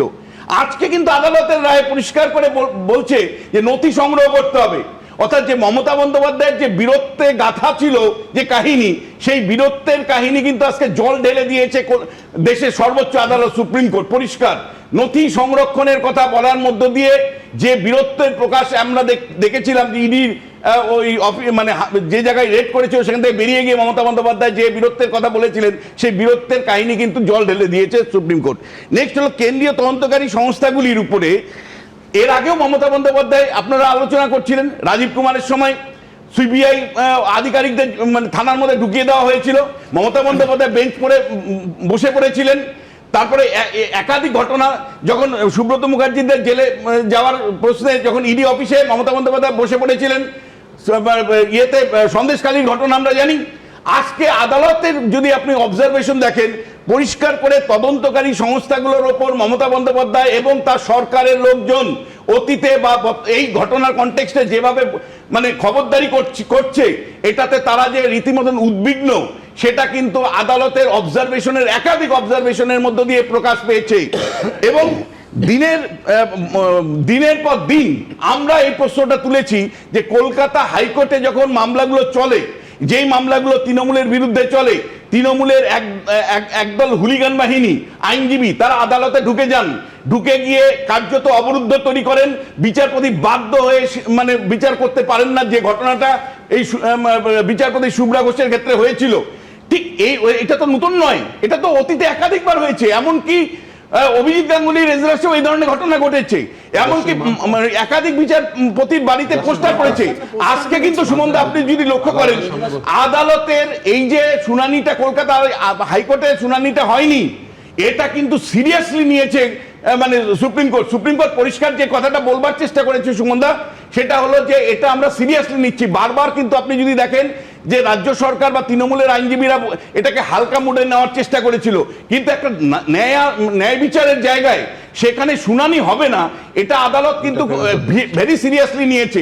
সব মিলে শুনুন, আমি লাস্ট একটা কথা বলবো যে দেখুন, আমি পরিষ্কার বলছি, মমতা বন্দ্যোপাধ্যায় যদি এর মধ্যে না ঢুকতেন, তিনি যদি ইডির কাছে না আসতেন, মানে যেখানে রেড হচ্ছিল, তাহলে কিন্তু ঘটনাটা ঘটতো না। তাহলে কিন্তু আমি বলছি আজকে এত আলোচনার কোনো সুযোগ ছিল না। এখন যে পরিস্থিতিটা হলো, যে মানে দুর্নীতি তদন্তটা সামনে আসলো এবং অরূপদের কিন্তু এখন প্রতিনিয়ত এসআইআর এ নামতে হবে, মমতা বন্দ্যোপাধ্যায়কে এসআইআর কে সামনে রেখে বাঁচতে হবে। প্রথমত শুভময়দা যখন বলছিলেন, শুভময়দা একটা বিষয়ে উদ্বেগ প্রকাশ করলেন যে মুখ্যমন্ত্রীর প্রবেশ অধিকার না অনধিকার, এর থেকেও বড় বিষয় মুখ্যমন্ত্রী না ইডি ঢুকতে পারে, অধিকার না অনধিকার, তার থেকেও সাংবিধানিক সংকটটা হচ্ছে ইডির মধ্যে অধিকারীদের প্রবেশটা। অধিকার অনধিকারের বাইরে অধিকারীরা যখন ডিক্টেট করে যে কার বাড়িতে রেড করতে হবে, সেটা অনেক বেশি অনৈতিক এবং অসাংবিধানিক। এবার দ্বিতীয় কথা, আমি এতদিন বিশ্বনাথ চক্রবর্তীকে দেখতাম এই এবিপি স্টুডিওতে বসে আনন্দ করতে যে নিয়োগ সংক্রান্ত মামলায় যদি কেসটা সুপ্রিম কোর্ট থেকে হাইকোর্টে আসে, আজকে দেখলাম উল্টো কেস, আজকে হাইকোর্টে আসেনি বলে বিশ্বনাথ দা দ্বিতীয় কথা, যে বিচারপতি সম্পর্কে বললেন, আমরা কি শুনেছিলাম বিজেপির সর্বোচ্চ নেতাদের কাছ থেকে সরাসরি সুপ্রিম কোর্টের বিরোধিতা করে স্টেটমেন্ট দিয়েছিলেন, কারণ সুপ্রিম কোর্ট একটার পর একটা ভার্ডিক্ট দিচ্ছিল এই সিবিআই আর ইডি এই কেসগুলো নিয়ে। একের পর এক ঘটনায় যখন বিজেপির সর্বোচ্চ পদাধিকারীরা সুপ্রিম কোর্টের অনধিকার হস্তক্ষেপ তার বিরুদ্ধে স্টেটমেন্ট দিয়েছেন। আমি শুধু যোগ করে দেব যে আমি এই ঘণ্টাখানেক অনুষ্ঠান করেছি মন্দিরকে নিয়ে মামলায় অমিত শাহ তিনি যা মন্তব্য করেছিলেন বিচারের রায় নিয়ে, একেবারে পরিষ্কার। সুতরাং সব ক্ষেত্রে এখানে কোনো দ্বিধাদ্বন্দ্ব নেই। তবে বিশ্বনাথদার সঙ্গে আমি একটা ডিসক্লেমার হিসেবে একটা শব্দ যোগ করব, আজকের এই যা নিয়ে আমরা আলোচনা করলাম, এটা কিন্তু বারবার সুপ্রিম কোর্টে অন্তত পর্যবেক্ষণে প্রাইমা ফেসাই, অর্থাৎ প্রাথমিকভাবে। সুতরাং পরের মামলার পর অধ্যায় আমার দেখুন, দেশের সর্বোচ্চ আদালতের অবজারভেশন ভেরি ইম্পর্টেন্ট। তার কারণ অবজারভেশনের মধ্য দিয়ে বস্তুনিষ্ঠ একটা অবস্থান বিচারপতিরা সবসময় প্রকাশ করে থাকেন, একটা মাইন্ডসেট করে। দ্বিতীয় যেটা বিচারপতিরা, এটা আপনি বলুন যে কলকাতা হাইকোর্টের যে শুনানিতে যে ভন্ডুল হয়েছে সেটা নিয়ে তারা কনসার্ন যেভাবে প্রকাশ করেছেন। দ্বিতীয় যেটা যে আজকে ইডির উপরে মমতা বন্দ্যোপাধ্যায় ইডির তদন্তে বাধা দিল, তার ফাইলপত্র ছিনিয়ে নিল, সেটা বারবার কিন্তু সুপ্রিম কোর্টের অবজারভেশনে বারবার আজকে এসছে যদি এই অবস্থা ললেসনেস তৈরি হয় সুপ্রিম কোর্ট যখন বলে অনধিকার চর্চা করতে না, বিজেপির নেতারা সুপ্রিম কোর্টকে যখন জ্ঞান দেয় অনধিকার চর্চা বন্ধ করুন, তখন ললেসনেসটা কোথায় থাকে? জাস্টিস অরূপ চক্রবর্তী ছিল বলে আমার জানা নেই, এখানে দেখতে পাচ্ছি। যাই হোক, এখানে সুপ্রিম কোর্ট যেটা বলেছিল, having heard the learned counsels we are prima facie of the view that the present petition has raised a serious issue relating to the investigation by ED or other central agency and its interference by the state agency. এই যে interference এর প্রশ্নটা, এই যে lawlessness এর কথাটা, এই যে রুল অফ ল এর কথাটা, দেখুন সুমনদা, এর আগে পশ্চিমবঙ্গে এই পোস্ট পোল ভায়োলেন্সের সময় যে স্পেশাল বেঞ্চ ছিল তারা বলেছিল যে এই রাজ্যে আইনের শাসন না, শাসকের আইন চলে। এবং আজকে সুপ্রিম কোর্ট এই কথাটা রিইটারেট করার সময় স্পষ্টত এই জিনিসটা আবার প্রতিফলিত হয়েছে যে এই রাজ্যে আইনের শাসনের কথা এলে আমার চাকুলিয়ায় আসতে হবে। কিন্তু তার আগে এই এতক্ষণ জানি আলোচনা হচ্ছে, আপনারা জানেন Facebook, YouTube, x, Insta, thread সব জায়গায় একাধিক মন্তব্য এবং তা নিয়ে আপনাদের মতামত। আমাদের মন্তব্য ছিল যে পুলিশের এফআইআর এর ওপর স্থগিতাদেশ, ফুটেজ সংরক্ষণের নির্দেশ। সুপ্রিম কোর্টে প্রাথমিকভাবে জয় হলো ইডির, বড় ধাক্কা পুলিশ আর সরকারের। আপনি কি তাই মনে করেন? 89% মানুষ একমত হয়েছেন এই স্টেটমেন্টের সঙ্গে, 10% মানুষ একমত হননি, 1% মানুষ মুখ খুলতে চাননি। পরের প্রশ্ন ছিল আইপ্যাক কাণ্ডে কি সিবিআই তদন্ত হওয়া উচিত? 77% মানুষ মনে করেছেন হ্যাঁ সিবিআই তদন্ত হওয়া উচিত, 20% মানুষ একেবারে সিবিআই তদন্তের পক্ষে নয় এবং 3% মুখ খুলতে চাননি। পরের মন্তব্য ছিল ইডির তল্লাশি চলাকালীন কি মুখ্যমন্ত্রীর ঘটনাস্থলে যাওয়া উচিত ছিল? উচিত ছিল এমনটা মনে করছেন 26% মানুষ, ঘটনাস্থলে যাওয়া উচিত হয়নি এমনটা মনে করছেন 72% মানুষ এবং 2% মানুষ মুখ খুলতে চাননি। পরের স্টেটমেন্ট ছিল নিরপেক্ষতার অভাবেই কি বারবার আদালতে প্রশ্নের মুখে পড়েছে এই কেন্দ্রীয় এজেন্সি এবং রাজ্য পুলিশ। 90% মানুষ এই ব্যাপারে পক্ষপাত দুষ্ট হিসেবে কেন্দ্রীয় এজেন্সি এবং রাজ্য পুলিশকে মনে করছে 90%। 8% মানুষ মনে করছেন না, 2% মানুষ মুখ খুলতে চাননি। ইডিকে হয়রান করতেই কি পুলিশ তাদের বিরুদ্ধে এফআইআর দায়ের করেছিল? 88% মানুষ মনে করেছেন যে হ্যাঁ একেবারে তাই হয়েছে, 11% মানুষ মনে করছেন তা হয়নি, 1% মানুষ মুখ খুলতে চাননি। ভোটের মুখে তৃণমূলকে হয়রান করতেই কি হঠাৎ করে আইপ্যাকের অফিসে ইডির অভিযান হয়েছে? 60% মানুষ মনে করছেন একেবারে তাই হয়েছে, 36% মানুষ সেটা মনে করছেন না, 4% কিছু বলতে চাননি। এখান থেকে সরাসরি জানি আমরা এতক্ষণ আলোচনা করছি তা নিয়ে আপনাদের দ্রুত কয়েকজনের মন্তব্য নিয়ে নেব। সৌনক কুণ্ডু তিনি লিখছেন ভোটের আগে ইডির এই মামলা তৃণমূলকে যথেষ্ট চাপে ফেলেছে, সেটা একেবারে স্পষ্ট। পরের মন্তব্য প্রবাল ঘোষের, যিনি লিখছেন যে বিজেপির সংগঠনই নেই তাই এসব এজেন্সি অভিযানকে ইস্যু করেও তারা পিছিয়েই থাকে। সর্বানন্দ কল লিখছেন এত বড় ঘটনার পরও কারো শাস্তি না হলে সেটিং কোন পর্যায়ে হয়েছে বুঝতে অসুবিধা হয় না। ঐশ্বর্য বসু লিখছেন একের পর এক আদালতে তৃণমূল ও পুলিশ যেভাবে ধাক্কা খাচ্ছে সেটা মোটেও ভালো বার্তা নয়। রুদ্রদীপ মজুমদার লিখছেন কয়লা কাণ্ডে অপরাধীদের শাস্তি হবে তো? তল্লাশি তরজায় এই প্রশ্নটার উত্তর যেন হারিয়ে না যায়। ঠিক এখান থেকে অত্যন্ত গুরুত্বপূর্ণ পরের বিষয়ে আমি আসব যে দেখুন এসআইআর প্রয়োজনীয়, অথচ সেই প্রক্রিয়ায় মানুষের হয়রানি, দুটো দিকই আমরা এবিপি আনন্দে প্রথম দিন থেকে সমানভাবে তুলে ধরেছি। আজকে চাকুলিয়ায় যা ঘটেছে তার তীব্র নিন্দা যেমন করব, পাশাপাশি এটাও বলবো যে আমাদের অবস্থান থেকে কিন্তু আমরা একটুও সরছি না। অতীতে যা বলেছি আজও তাই বলবো। গতকাল কি বলেছিলাম আমি আবার আরেকবার রিপিট করছি না, দেখাবো কি বলেছিলাম গতকাল। আমরা প্রথম দিন থেকে মনে করি যে ভোটার তালিকায় সংশোধন অত্যন্ত প্রয়োজনীয়। যদি সুষ্ঠুভাবে ভোট করতে এসআইআর প্রয়োজন হয় তাহলে এসআইআর করতে হবে, করতেই হবে। কিন্তু নির্বাচন কমিশন আগাগোড়া যে পরিকল্পনার অভাব দেখিয়েছে, বিহারের একাধিক শিক্ষার পরেও এই পশ্চিমবঙ্গে সুনির্দিষ্ট এসওপির অভাব প্রথম দিন থেকে দেখা যাচ্ছে। বারবার এই অনুষ্ঠানে তা তুলে ধরেছি।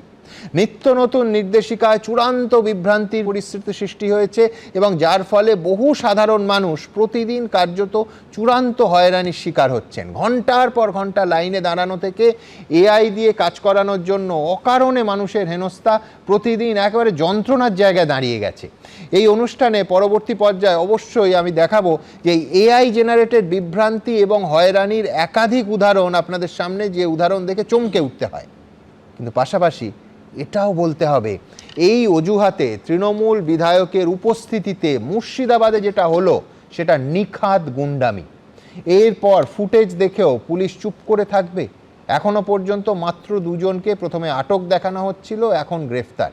ভয়ঙ্কর ঘটনা। আবার বলছি, একটা অন্যায় আরেকটা অন্যায় দিয়ে জাস্টিফাই করা যায় না। আজকে যেটা হয়েছে এই বিডিও অফিসে সেটা নিখাদ গুন্ডামি। কাল বলেছিলাম ফারাক্কার ঘটনা নিখাদ গুন্ডামি, আজ বলছি এই গুন্ডামি কিন্তু ক্রমশ ছড়াচ্ছে। এমন পর্যায়ে গেছে যে আজকে থানার আইসি এবং একাধিক পুলিশ কর্মীর মাথা ফাটলো। চাকুলিয়ায় বিডিও অফিস গুড়িয়ে দিয়ে আগুন লাগিয়ে দেয়া হলো। ভাবুন, সভ্য সমাজে এই জিনিস হচ্ছে। দেখুন, জ্বলল আগুন, পুলিশের গাড়ি লক্ষ্য করে চলল ব্যাপক ইট বৃষ্টি। পেটানো হলো পুলিশকে, নামলো র্যাফ, ফাটানো হলো টিয়ার গ্যাস। এসআইআর ঘিরে ব্যাপক তাণ্ডব ভাঙচুরে কার্যত ধ্বংসস্তূপে পরিণত হলো বিডিও অফিস। পুড়ে ছাই হয়ে গেল অসংখ্য গুরুত্বপূর্ণ নথিপত্র। এসআইআর শুনানি ঘিরে মুর্শিদাবাদের ফারাক্কার চেয়েও ভয়ঙ্কর ছবি দেখা গেল উত্তর দিনাজপুরের চাকুলিয়ায়। অরাজকতার আগুন আরো তীব্র হলো ফারাক্কার পর চাকুলিয়া ব্লক, এবং যেভাবে গোটা ব্লক অফিস কার্যত জ্বালিয়ে দেওয়া হয়েছে, জিনিসপত্র যে চেয়ার টেবিল রয়েছে, আলমারি রয়েছে, সমস্ত কিছুতে আগুন লাগিয়ে দেওয়া হয়েছে।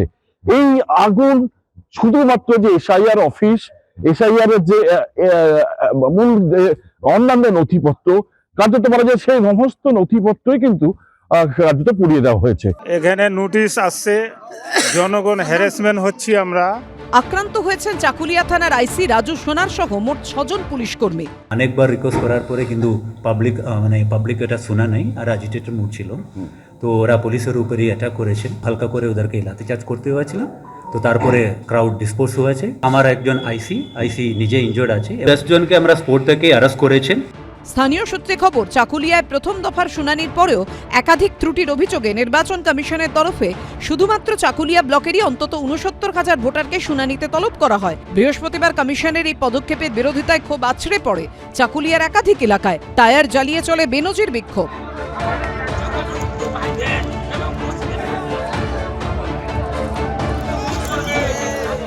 আমাদের ভিডিও সাহেব এআই দিয়ে চেক করছে, এআই দিয়ে চেক করার ওকে অধিকার কে দিয়েছে?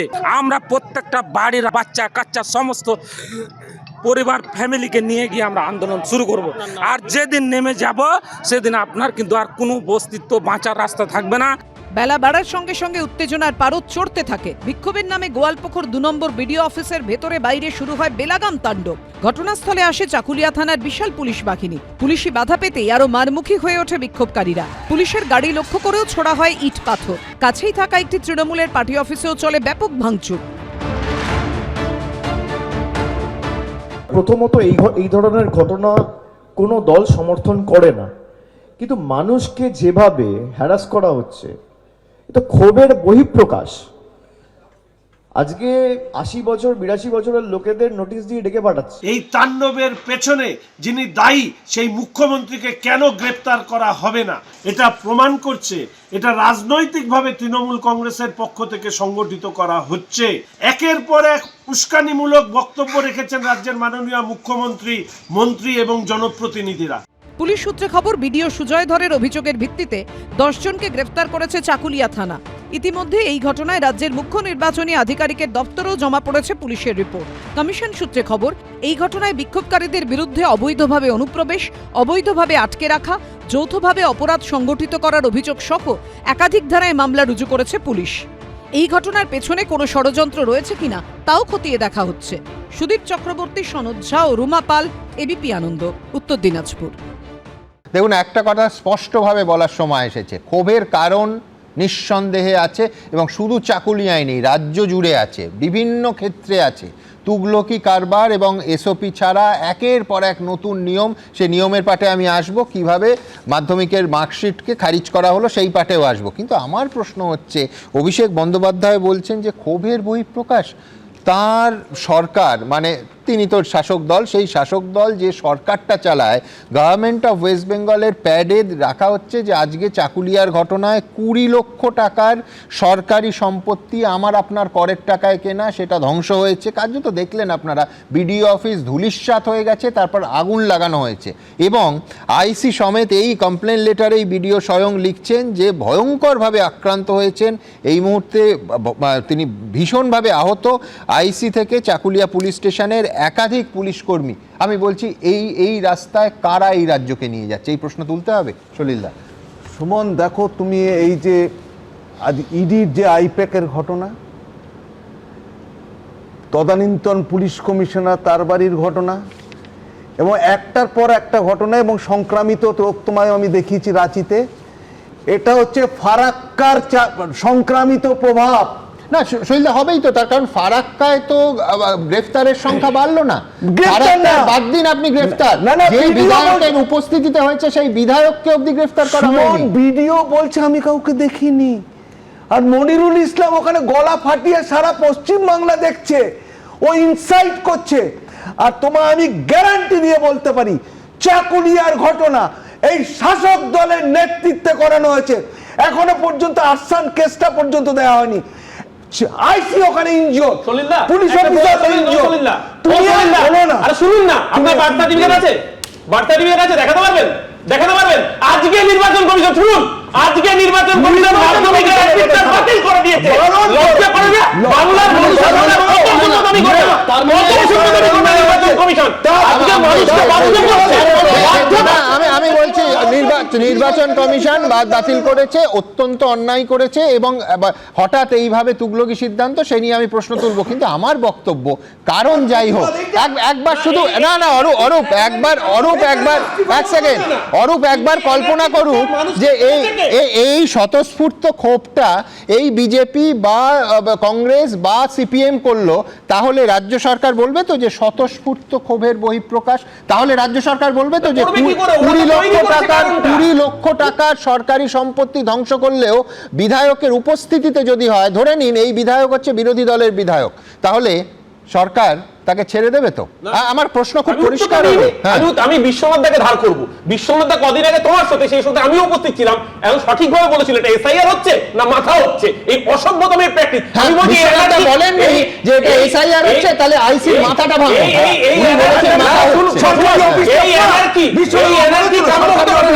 এই এনআরকির মুখে মানুষকে বাধ্য করতে ধার করাতে নির্বাচন কমিশন।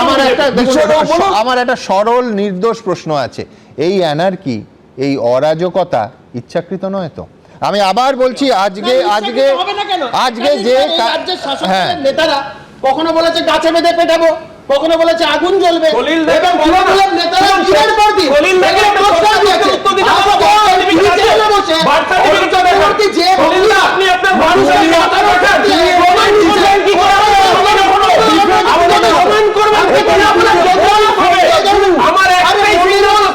সলিল ভট্টাচার্য প্রমাণ করে যে আমাদের রাজ্যে সিএ নিয়ে যখন আন্দোলন হয়, ভাবুন একবার, সিএ নিয়ে আন্দোলন হচ্ছে, বেশ, সিএ নিয়ে আন্দোলনে 3 দিন পুলিশকে সক্রিয় ভূমিকায় দেখা যায় না, ট্রেন পড়ে।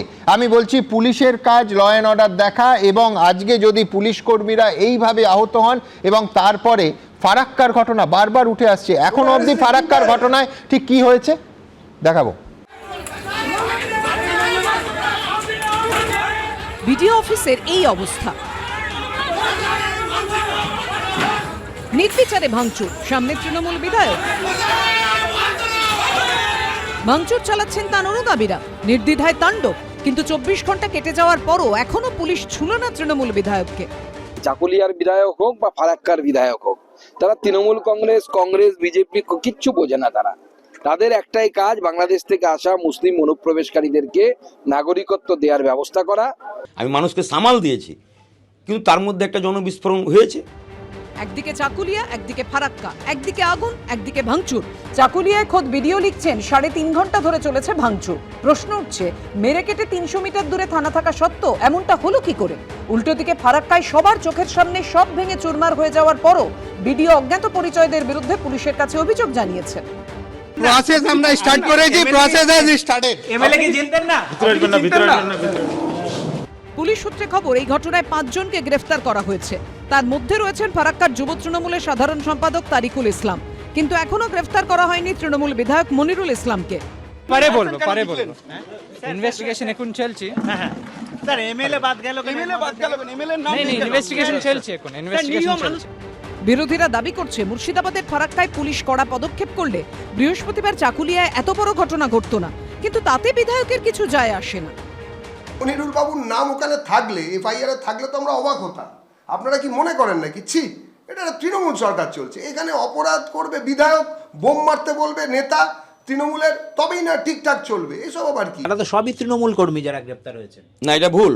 তৃণমূল কর্মী হয়েছে, এটা তৃণমূল নয়, আরও অন্য জনাও হয়েছে। ফুটেজ দেখে আইনের পথে চলবে। আমি ছিলাম ঠিক, আপনি আপনার ফুটেজ দেখিয়ে দেন কি মনিরুল ইসলাম এই জিনিসটা করেছে আর কি। একটা জনপ্রতিনিধি থাকবে, আমি মানুষকে সামাল দিয়েছি, কিন্তু তার মধ্যে একটা জনবিস্ফোরণ হয়েছে। বুধবারের ঘটনার পর থেকে ফারাক্কা বিডিও অফিসে বন্ধ ছিল এসআইআর এর শুনানি। বৃহস্পতিবার দুপুর থেকে ফের শুরু হয় শুনানি প্রক্রিয়া। রাজীব চৌধুরী ও শিবাশিস মৌলিকের রিপোর্ট, এবিপি আনন্দ। দেখুন, আজকে মুম্বাই শহর 29টা পুরসভার ভোট ছিল। আপনারা জানেন এবিপি মাজা, সেখানে এবিপি আনন্দের মতোই একটি চ্যানেল। কোথাও কোনো ঘটনা নেই। আর আমাদের রাজ্যে এই জিনিস কেন হবে? কিন্তু পাশাপাশি আজকে নির্বাচন কমিশন অফ ইন্ডিয়া, ভারতীয় নির্বাচন কমিশন যেভাবে মাধ্যমিকের অ্যাডমিট কার্ডকে খারিজ করে দিল, এবং সবথেকে বড় কথা শুরু থেকে নয়, প্রক্রিয়া চলতে চলতে প্রতি মুহূর্তে এসওপি বদল হচ্ছে। আমি বলছি এই স্টুডিওতেই আমরা যদি দেখি, আমরা পরের প্রজন্ম, সলিলদাদের প্রজন্মও যদি যাই, কজনের কাছে বার্থ সার্টিফিকেট থাকে? প্রত্যেকে বয়সের সার্টিফিকেট হিসেবে এই মাধ্যমিক বা সেকেন্ডারি বা তখন ম্যাট্রিকুলেশন বোধহয় বলতো, সেই অ্যাডমিট কার্ড হচ্ছে বয়সের পরিচয়পত্র। আমি বলছি সেটা এক কথায় খারিজ করা যায়, 1 নম্বর। 2 নম্বর কথা, যদি খারিজ করতেই হয় শুরুতেই করা যেত। আমি বলছি প্রজন্মের পর প্রজন্ম বয়সের প্রমাণপত্র হিসেবে যেটা স্বীকৃত, সেটাকে হঠাৎ প্রক্রিয়া চলতে চলতে একেবারে শেষ ধাপে এসে এই খারিজ করার মধ্যে যে তুগলকি কায়দা, তুগলকি অ্যাপ্রোচ দেখা যাচ্ছে, সেটা নিন্দাজনক। কিন্তু এই নিন্দা বা কোনো পদক্ষেপই সরকারি অফিস, সরকারি অফিসার, পুলিশ কর্মী, পুলিশ অফিসারদের মাথা ভাঙার অধিকার দেয় না। এবং পুলিশের নিষ্ক্রিয়তা, বিশেষ করে যখন অশান্তি হচ্ছে বিধায়কের উপস্থিতিতে, তাকে সমস্ত কিছু, তিনি বাড়িতেই বহাল তবিয়েতে আছেন, বাইরে রাখাটা অত্যন্ত নিন্দাজনক এবং সন্দেহজনক। মানবেন? আপনার আদর্শগত অবস্থান আমি অবশ্যই মানব একজন অধ্যাপক হিসাবে, কিন্তু বাস্তব রাজনীতি কিন্তু গ্রাউন্ড লেভেলে অন্য হচ্ছে। পরিষ্কার করে বলতে গেলে এই যে চাকুলিয়ার ঘটনাটার পেছনে যা গ্রাউন্ড রিয়ালিটি আসছে, সেটা হলো যে একটা রিউমার ছড়ানো হয়েছে যে যারা পরিযায়ী শ্রমিক, তারা যদি ভাই সশরীরে না আসো, তাহলে ভোটার তালিকায় নাম উঠবে না, না উঠলে তোমাদের নাগরিকত্বই নাকি থাকবে না। একদম তাই, নাগরিকত্বই থাকবে না। এই রিউমারটা এমন ব্যাপকভাবে ছড়ানো হয়েছিল যে আজকে ইন্টেনশনালি কিন্তু ছড়ানো হয়েছে। এবং আমি বলছি, সুমনদা, বারবার আপনার স্টুডিওতে বলেছি যে ভোটার তালিকা আমার যদি নাম না উঠে, আমার নাগরিকত্বের সাথে কোনো সম্পর্কই নেই।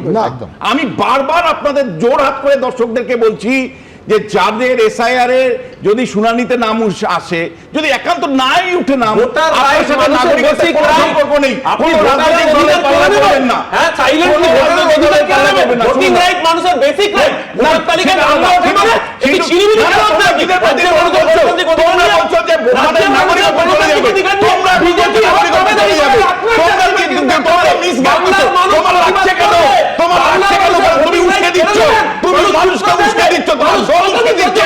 আজকে এই ধরনের হিংসাত্মক হচ্ছে তোমাদের দ্বারা, তোমাদের নেতৃত্বে করছে। দিনের পর দিন এই ধরনের হিংসাগুলোকে উস্কে দিচ্ছ, মানুষকে উস্কে দিচ্ছ, মানুষকে তাতাচ্ছ তোমরা। শুনু, এগুলো আছে অরূপদা, তো এগুলো না চিৎকার চেল্লামিল্লি করলে, মমতা ব্যানার্জি তো বলেছে তিনি মামলা করবেন কোর্ট গাউন পরে, সবাই তথস্থ হয়ে বসে আছে, কখন মমতা বন্দ্যোপাধ্যায় যাবে। তো এই পয়েন্টটা তো কোর্টেও আর্জ করা যেতে পারত। আমি বলছি এটাকে উস্কে না দিয়ে মমতা বন্দ্যোপাধ্যায়, না মমতা বন্দ্যোপাধ্যায় যে এখন অপেক্ষায় আছি,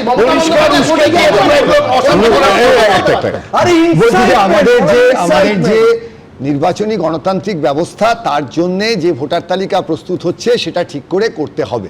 রাষ্ট্র ব্যবস্থা আছে, প্রচুর দেশে তো মানুষকে যুদ্ধ করতেও যেতে হয়, ফলে সেই জায়গায় যেটুকু অসুবিধা হবে মানতে হবে। কিন্তু উল্টো দিকে যুদ্ধে তো অসুস্থ মানুষ যান না, যুদ্ধে তো বৃদ্ধ মানুষ যান না, যুদ্ধক্ষেত্রে তাদেরকে টেনে নিয়ে আসা হয় না।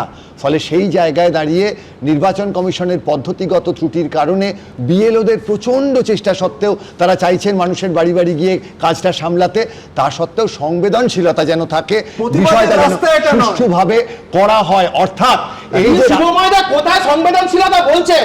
ওদের দলের এক কাউন্সিলর এমন থ্রেট করেছে আর সুইসাইড করতে বাধ্য হয়েছে, সুইসাইড করতে বাধ্য হয়েছে। অডিও আছে সোশ্যাল মিডিয়ায় ঘুরে বেড়াচ্ছে, তার বাড়ির লোক অধিকারী করেছে। তৃণমূলের ওদের কাউন্সিলর এমন ভয় দেখিয়েছে, এমন ভয় দেখিয়েছে, এমন ভয় দেখিয়েছে সুইসাইড করেছে। ইয়ারদের উপর দেখুন, দেখুন এই এসআইআর হচ্ছে রিপ্রেজেন্টেশন অফ পিপলস অ্যাক্টে এবং সিটিজেনশিপ থাকবে কি থাকবে না এটা ডিসাইড হয় সিটিজেনশিপ অ্যাক্টে। ফলে এই দুটোর মধ্যে গুলিয়ে যারা দিতে চাইছেন তারা ঠিক করছে না। প্রথম কথা। দ্বিতীয় কথা বলি যে দেখুন, নিশ্চিতভাবে এই নির্বাচন কমিশনের এই তুগলকি সিদ্ধান্তের ফলে সত্যি সত্যি অনেকের অসুবিধা হচ্ছে। তার কারণে কোনোভাবেই চাকুলিয়া বা ফারাক্কায় যে ঘটনা ঘটেছে সেটা কোনোভাবেই কাঙ্ক্ষিত নয়। পরিচিত হয়ে ভিডিও বা অন্য কোনো সরকার মানে শেষ পর্যন্ত কিন্তু রাজ্য সরকার তৃণমূল কংগ্রেসকে দেখলো, অর্থাৎ তার তৃণমূল কংগ্রেস বাহিনীকে দেখলো চাকুলিয়াতে, তার নিজের আধিকারিকদের দেখলো না, কিন্তু তার নিজের আধিকারিকদের তছনছ করে দেওয়া হলো, অফিস আধিকারিকদের মারধর করা হলো, তাদেরকে রক্ষা করলো না কিন্তু শেষ পর্যন্ত পুলিশ কিন্তু ছাড় দিল কাদের, যারা হুলিগানিজম করলো তাদের। না, আমি কি করে হবে? তৃণমূলের কাউন্সিলর এবং অত্যন্ত একজন প্রভাবশালী তৃণমূল নেতার অত্যন্ত ঘনিষ্ঠ বলে সেই নেত্রী প্রচলিত, সেই নেত্রী না, ভুলভাল না, শুনতে হবে সবাই। সোশ্যাল মিডিয়াতে তার সেই মহিলা বাড়ির লোক মারা গেছে তার অডিও ঘুরে বেড়াচ্ছে। আমি বলছি পুলিশ এখনো সেই মহিলাকে ইমপ্লিকেট করে তিনি তো অ্যাবেটমেন্ট ও সুইসাইড বাকি যারা বিয়ে মারা গেছে আমি বলছি ওখানে দাঁড়িয়ে থেকে করিয়েছে। বেশ বেশ বেশ আমি দ্রুত একটা কথা বলি, সেটা হচ্ছে দেখুন, নির্বাচন কমিশনের যেখানে মূল সমস্যা হচ্ছে সেটা খুব স্পষ্ট, সেটা হচ্ছে এই অ্যাডমিট কার্ড। প্রথমেই বলে দিলে হতো যে আমরা অ্যাকসেপ্ট করব না। দেখুন, ছেলে মেয়ে আমরা প্রত্যেকে জানি পশ্চিমবঙ্গে একটা বৃহত্তর বৃদ্ধাবাসের মতো সিচুয়েশান, এবং সবথেকে বড় কথা বাইরে থাকে এবং অসংখ্য মা বাবাকে প্রথমে বলা হলো যে আপনি অবশ্যই ছেলে মেয়ের হয়ে শুনানিতে আসতে পারবেন, ছেলে মেয়ের হয়ে ফর্ম ভরতে পারবেন, কোনো অসুবিধা হলো না। পরে বলা হলো যে না আপনি পারবেন না, আবার পরে বলা হলো যে আপনি পারবেন। আমি বলছি এইটা কোনো সুস্থ প্রতিষ্ঠানের এসওপি হতে পারে না। এক, দুই হচ্ছে একদম শুরু থেকে বিহারের শিক্ষা নিয়ে আমরা কিন্তু এই যে প্রক্রিয়াটা চালিয়েছে নির্বাচন কমিশন, পদে পদে মানুষকে হয়রানির শিকার হতে হচ্ছে। এইটার যেরম নিন্দা করব, সেরম যে রাস্তায় এই প্রতিবাদ, এই ক্ষোভ তাতে স্বতঃস্ফূর্ত বলে যারা জাস্টিফাই করার চেষ্টা করেছেন তাদের একটাই প্রবাদ মনে করিয়ে দিতে হবে, নগর পুড়লে দেবালয় কিন্তু এড়াতে পারে না। আমি ঠিক এইখান থেকে, যেহেতু এতবার কথা হচ্ছে একজন বিএলওর মৃত্যু যেটা অরূপ তুলে ধরেছে, পাশাপাশি যে অভিযোগ কলকাতা শহরে উঠেছে যেটা তুলে ধরলো কৌস্তব, পরের প্রতিবেদনে একেবারে পাশাপাশি দেখাবো। দেখুন, এসআইআরের শুনানি পর্ব নিয়ে রাজ্য জুড়ে তোলপাড়ের আবহেই এবার খাস কলকাতায় বিয়েরও রহস্য মৃত্যু ঘিরে ছড়ানো চাঞ্চল্য। যাদবপুরের অহল্যানগরের বাড়ি থেকে উদ্ধার হলো অশোক দাসের ঝুলন্ত দেহ। ও যেভাবে কাজ মিটিয়েছে, এত সুন্দর কাজ কেউ করেনি, ওর কিন্তু কোনো কাজ বাকি নেই। যাদবপুরের 109 নম্বর ওয়ার্ডে 110 নম্বর পার্টির বিএলও অশোক দাস। জয়নগরের বহরু হাই স্কুলের অ্যাসিস্ট্যান্ট শিক্ষক ছিলেন তিনি। অনেক ভিডিওকে আমি ফোন করেছি, ইয়াদেরকে বলছি যে আপনার বাড়ি লিস্ট দিই, ও সুইসাইড, ও আগেও বলছিল সুইসাইড করবো, এই করবো, অজ্ঞান হয়ে গেছিল। আমি অনেকবার বলেছি, ওরা কিছুতেই শুনতে চাইছিল। এই দিন সকালেই বাড়ির বাথরুম থেকে ঝুলন্ত অবস্থায় তার দেহ উদ্ধার হয়। আরএনটিকর হাসপাতালে নিয়ে গেলে তাকে মৃত বলে ঘোষণা করেন চিকিৎসকরা। এখানে যে বাড়ির সামনে আমরা দাঁড়িয়ে রয়েছি সেই বাড়িরই বাথরুম থেকে অশোক দাস নামে এক ব্যক্তি, যিনি পেশায় একজন স্কুল শিক্ষক, তার ঝুলন্ত দেহ উদ্ধার হয়েছে। পরিবারের সদস্যরা বলছেন তিনি সমস্ত কাজ সুষ্ঠুভাবে তিনি সম্পূর্ণ করেছিলেন। পরিবারের আরেক পক্ষ তারা জানাচ্ছেন যে তার উপরে বেশ কিছু চাপ আসছিল। চাপ দিচ্ছে মানে কি, সবাই মিলে ওকে খুব চাপ, প্রেশার, পাড়ার মধ্যে একটা প্রেশার দিচ্ছে, তো ওইখানটায় যেত টেতো পার্টির ওরাই পাশে যারা বসে থাকে ওরাই আসতো, খেয়াল করতো, ওই তো তৃণমূলে এরাই খেয়াল টায়াল করতো। এই নিয়ে সোশ্যাল মিডিয়ায় একটি অডিও পোস্ট করেছেন বিজেপি নেতা সচল ঘোষ। হ্যাঁ, গলায় দই দিয়ে সুইসাইড করেছে। ওই যে অনন্যা ব্যানার্জি, রাজু বিশ্বাস শুনে হুমকি দেয় যে ভোটে নাম কাটা গেলে দেখে নেবে, বাড়িতে থেকে পুলিশ হবে সেই জন্য চলে গেল। ও বলছে রাস্তাতে বেরোলে বউ ছেলেকে এটা করবো বলেছে। বিজেপির তরফে দাবি করা হয়েছে এই অডিও ক্লিপের একটি কণ্ঠ তাদের ওই ওয়ার্ডেরই BLA 2 মৌসুমী দাসের। ওনার উপরে চাপ দেওয়া হয়েছে, তারপর ওনাকে ঘিরে রেখেছে টিএমসির লোকেরা, এমনকি থ্রেট আমাকে দিয়েছে যে এখান থেকে চলে যায়, আমার এলাকা এখান থেকে বেরিয়ে যা, চলে যা। আমাকে তখন থেকে আমি সকাল থেকে আমি থ্রেট খাচ্ছি। তো এখন তো চেঞ্জ করাই যেতে পারে স্টেটমেন্ট, উনি তো ঘিরে নিয়েছেন। উনি এসে সকাল থেকে যেই শুনেছেন এই স্টেটমেন্টটা বেরিয়েছে, কলটা শোনার পরে সব যত লোকজন আছে, যত টিএমসির লোকজন আছে, এখন বাইরে কেউ নেই, সব এখানে চলে এসছে। অভিযোগ জানিয়েছেন স্বয়ং বিএলও স্ত্রী অনন্যা ব্যানার্জি এবং রাজু বিশ্বাস কিভাবে তাদের থ্রেট দিত, কিভাবে ছেলে বউকে মারার কথা হুমকি দিয়েছিল। সেই হুমকি সহ্য করতে না পেরে ফাইনালি আত্মহত্যা করলেন। যদিও অভিযোগ উড়িয়ে দিয়েছেন স্থানীয় তৃণমূল কাউন্সিলর অনন্যা বন্দ্যোপাধ্যায়। আমার এলাকায় 57টা পার্ট, অর্থাৎ 57 জন বিএলও আছে, বুথ লেভেল অফিসার। তাহলে তাদের সাথে কথা বলতে হবে যে তারা কোনো রকমভাবে কোনো চাপ পেয়েছেন কিনা। ভারতীয় জনতা পার্টি সেটাকে চেষ্টা করছে ভাইরাল করার নানা রকমভাবে। এটা তো বুঝছেন যে এটা চক্রান্ত ছাড়া, ষড়যন্ত্র ছাড়া আর অন্য কিছু নয়। কলকাতায় BLO রহস্য মৃত্যু নিয়ে চাপানুতরের মাঝেই আবার পূর্ব বর্ধমানের মঙ্গলকোটে BLOদের তালাবন্দি করে রাখলেন গ্রামবাসীরা। SIR শুনানিতে হয়রানির অভিযোগে নদিয়ার চাপড়ায় পথ অবরোধ করেন BLOরা। আবির দত্ত, রানা দাস ও প্রদ্যোৎ সরকারের রিপোর্ট, ABP আনন্দ।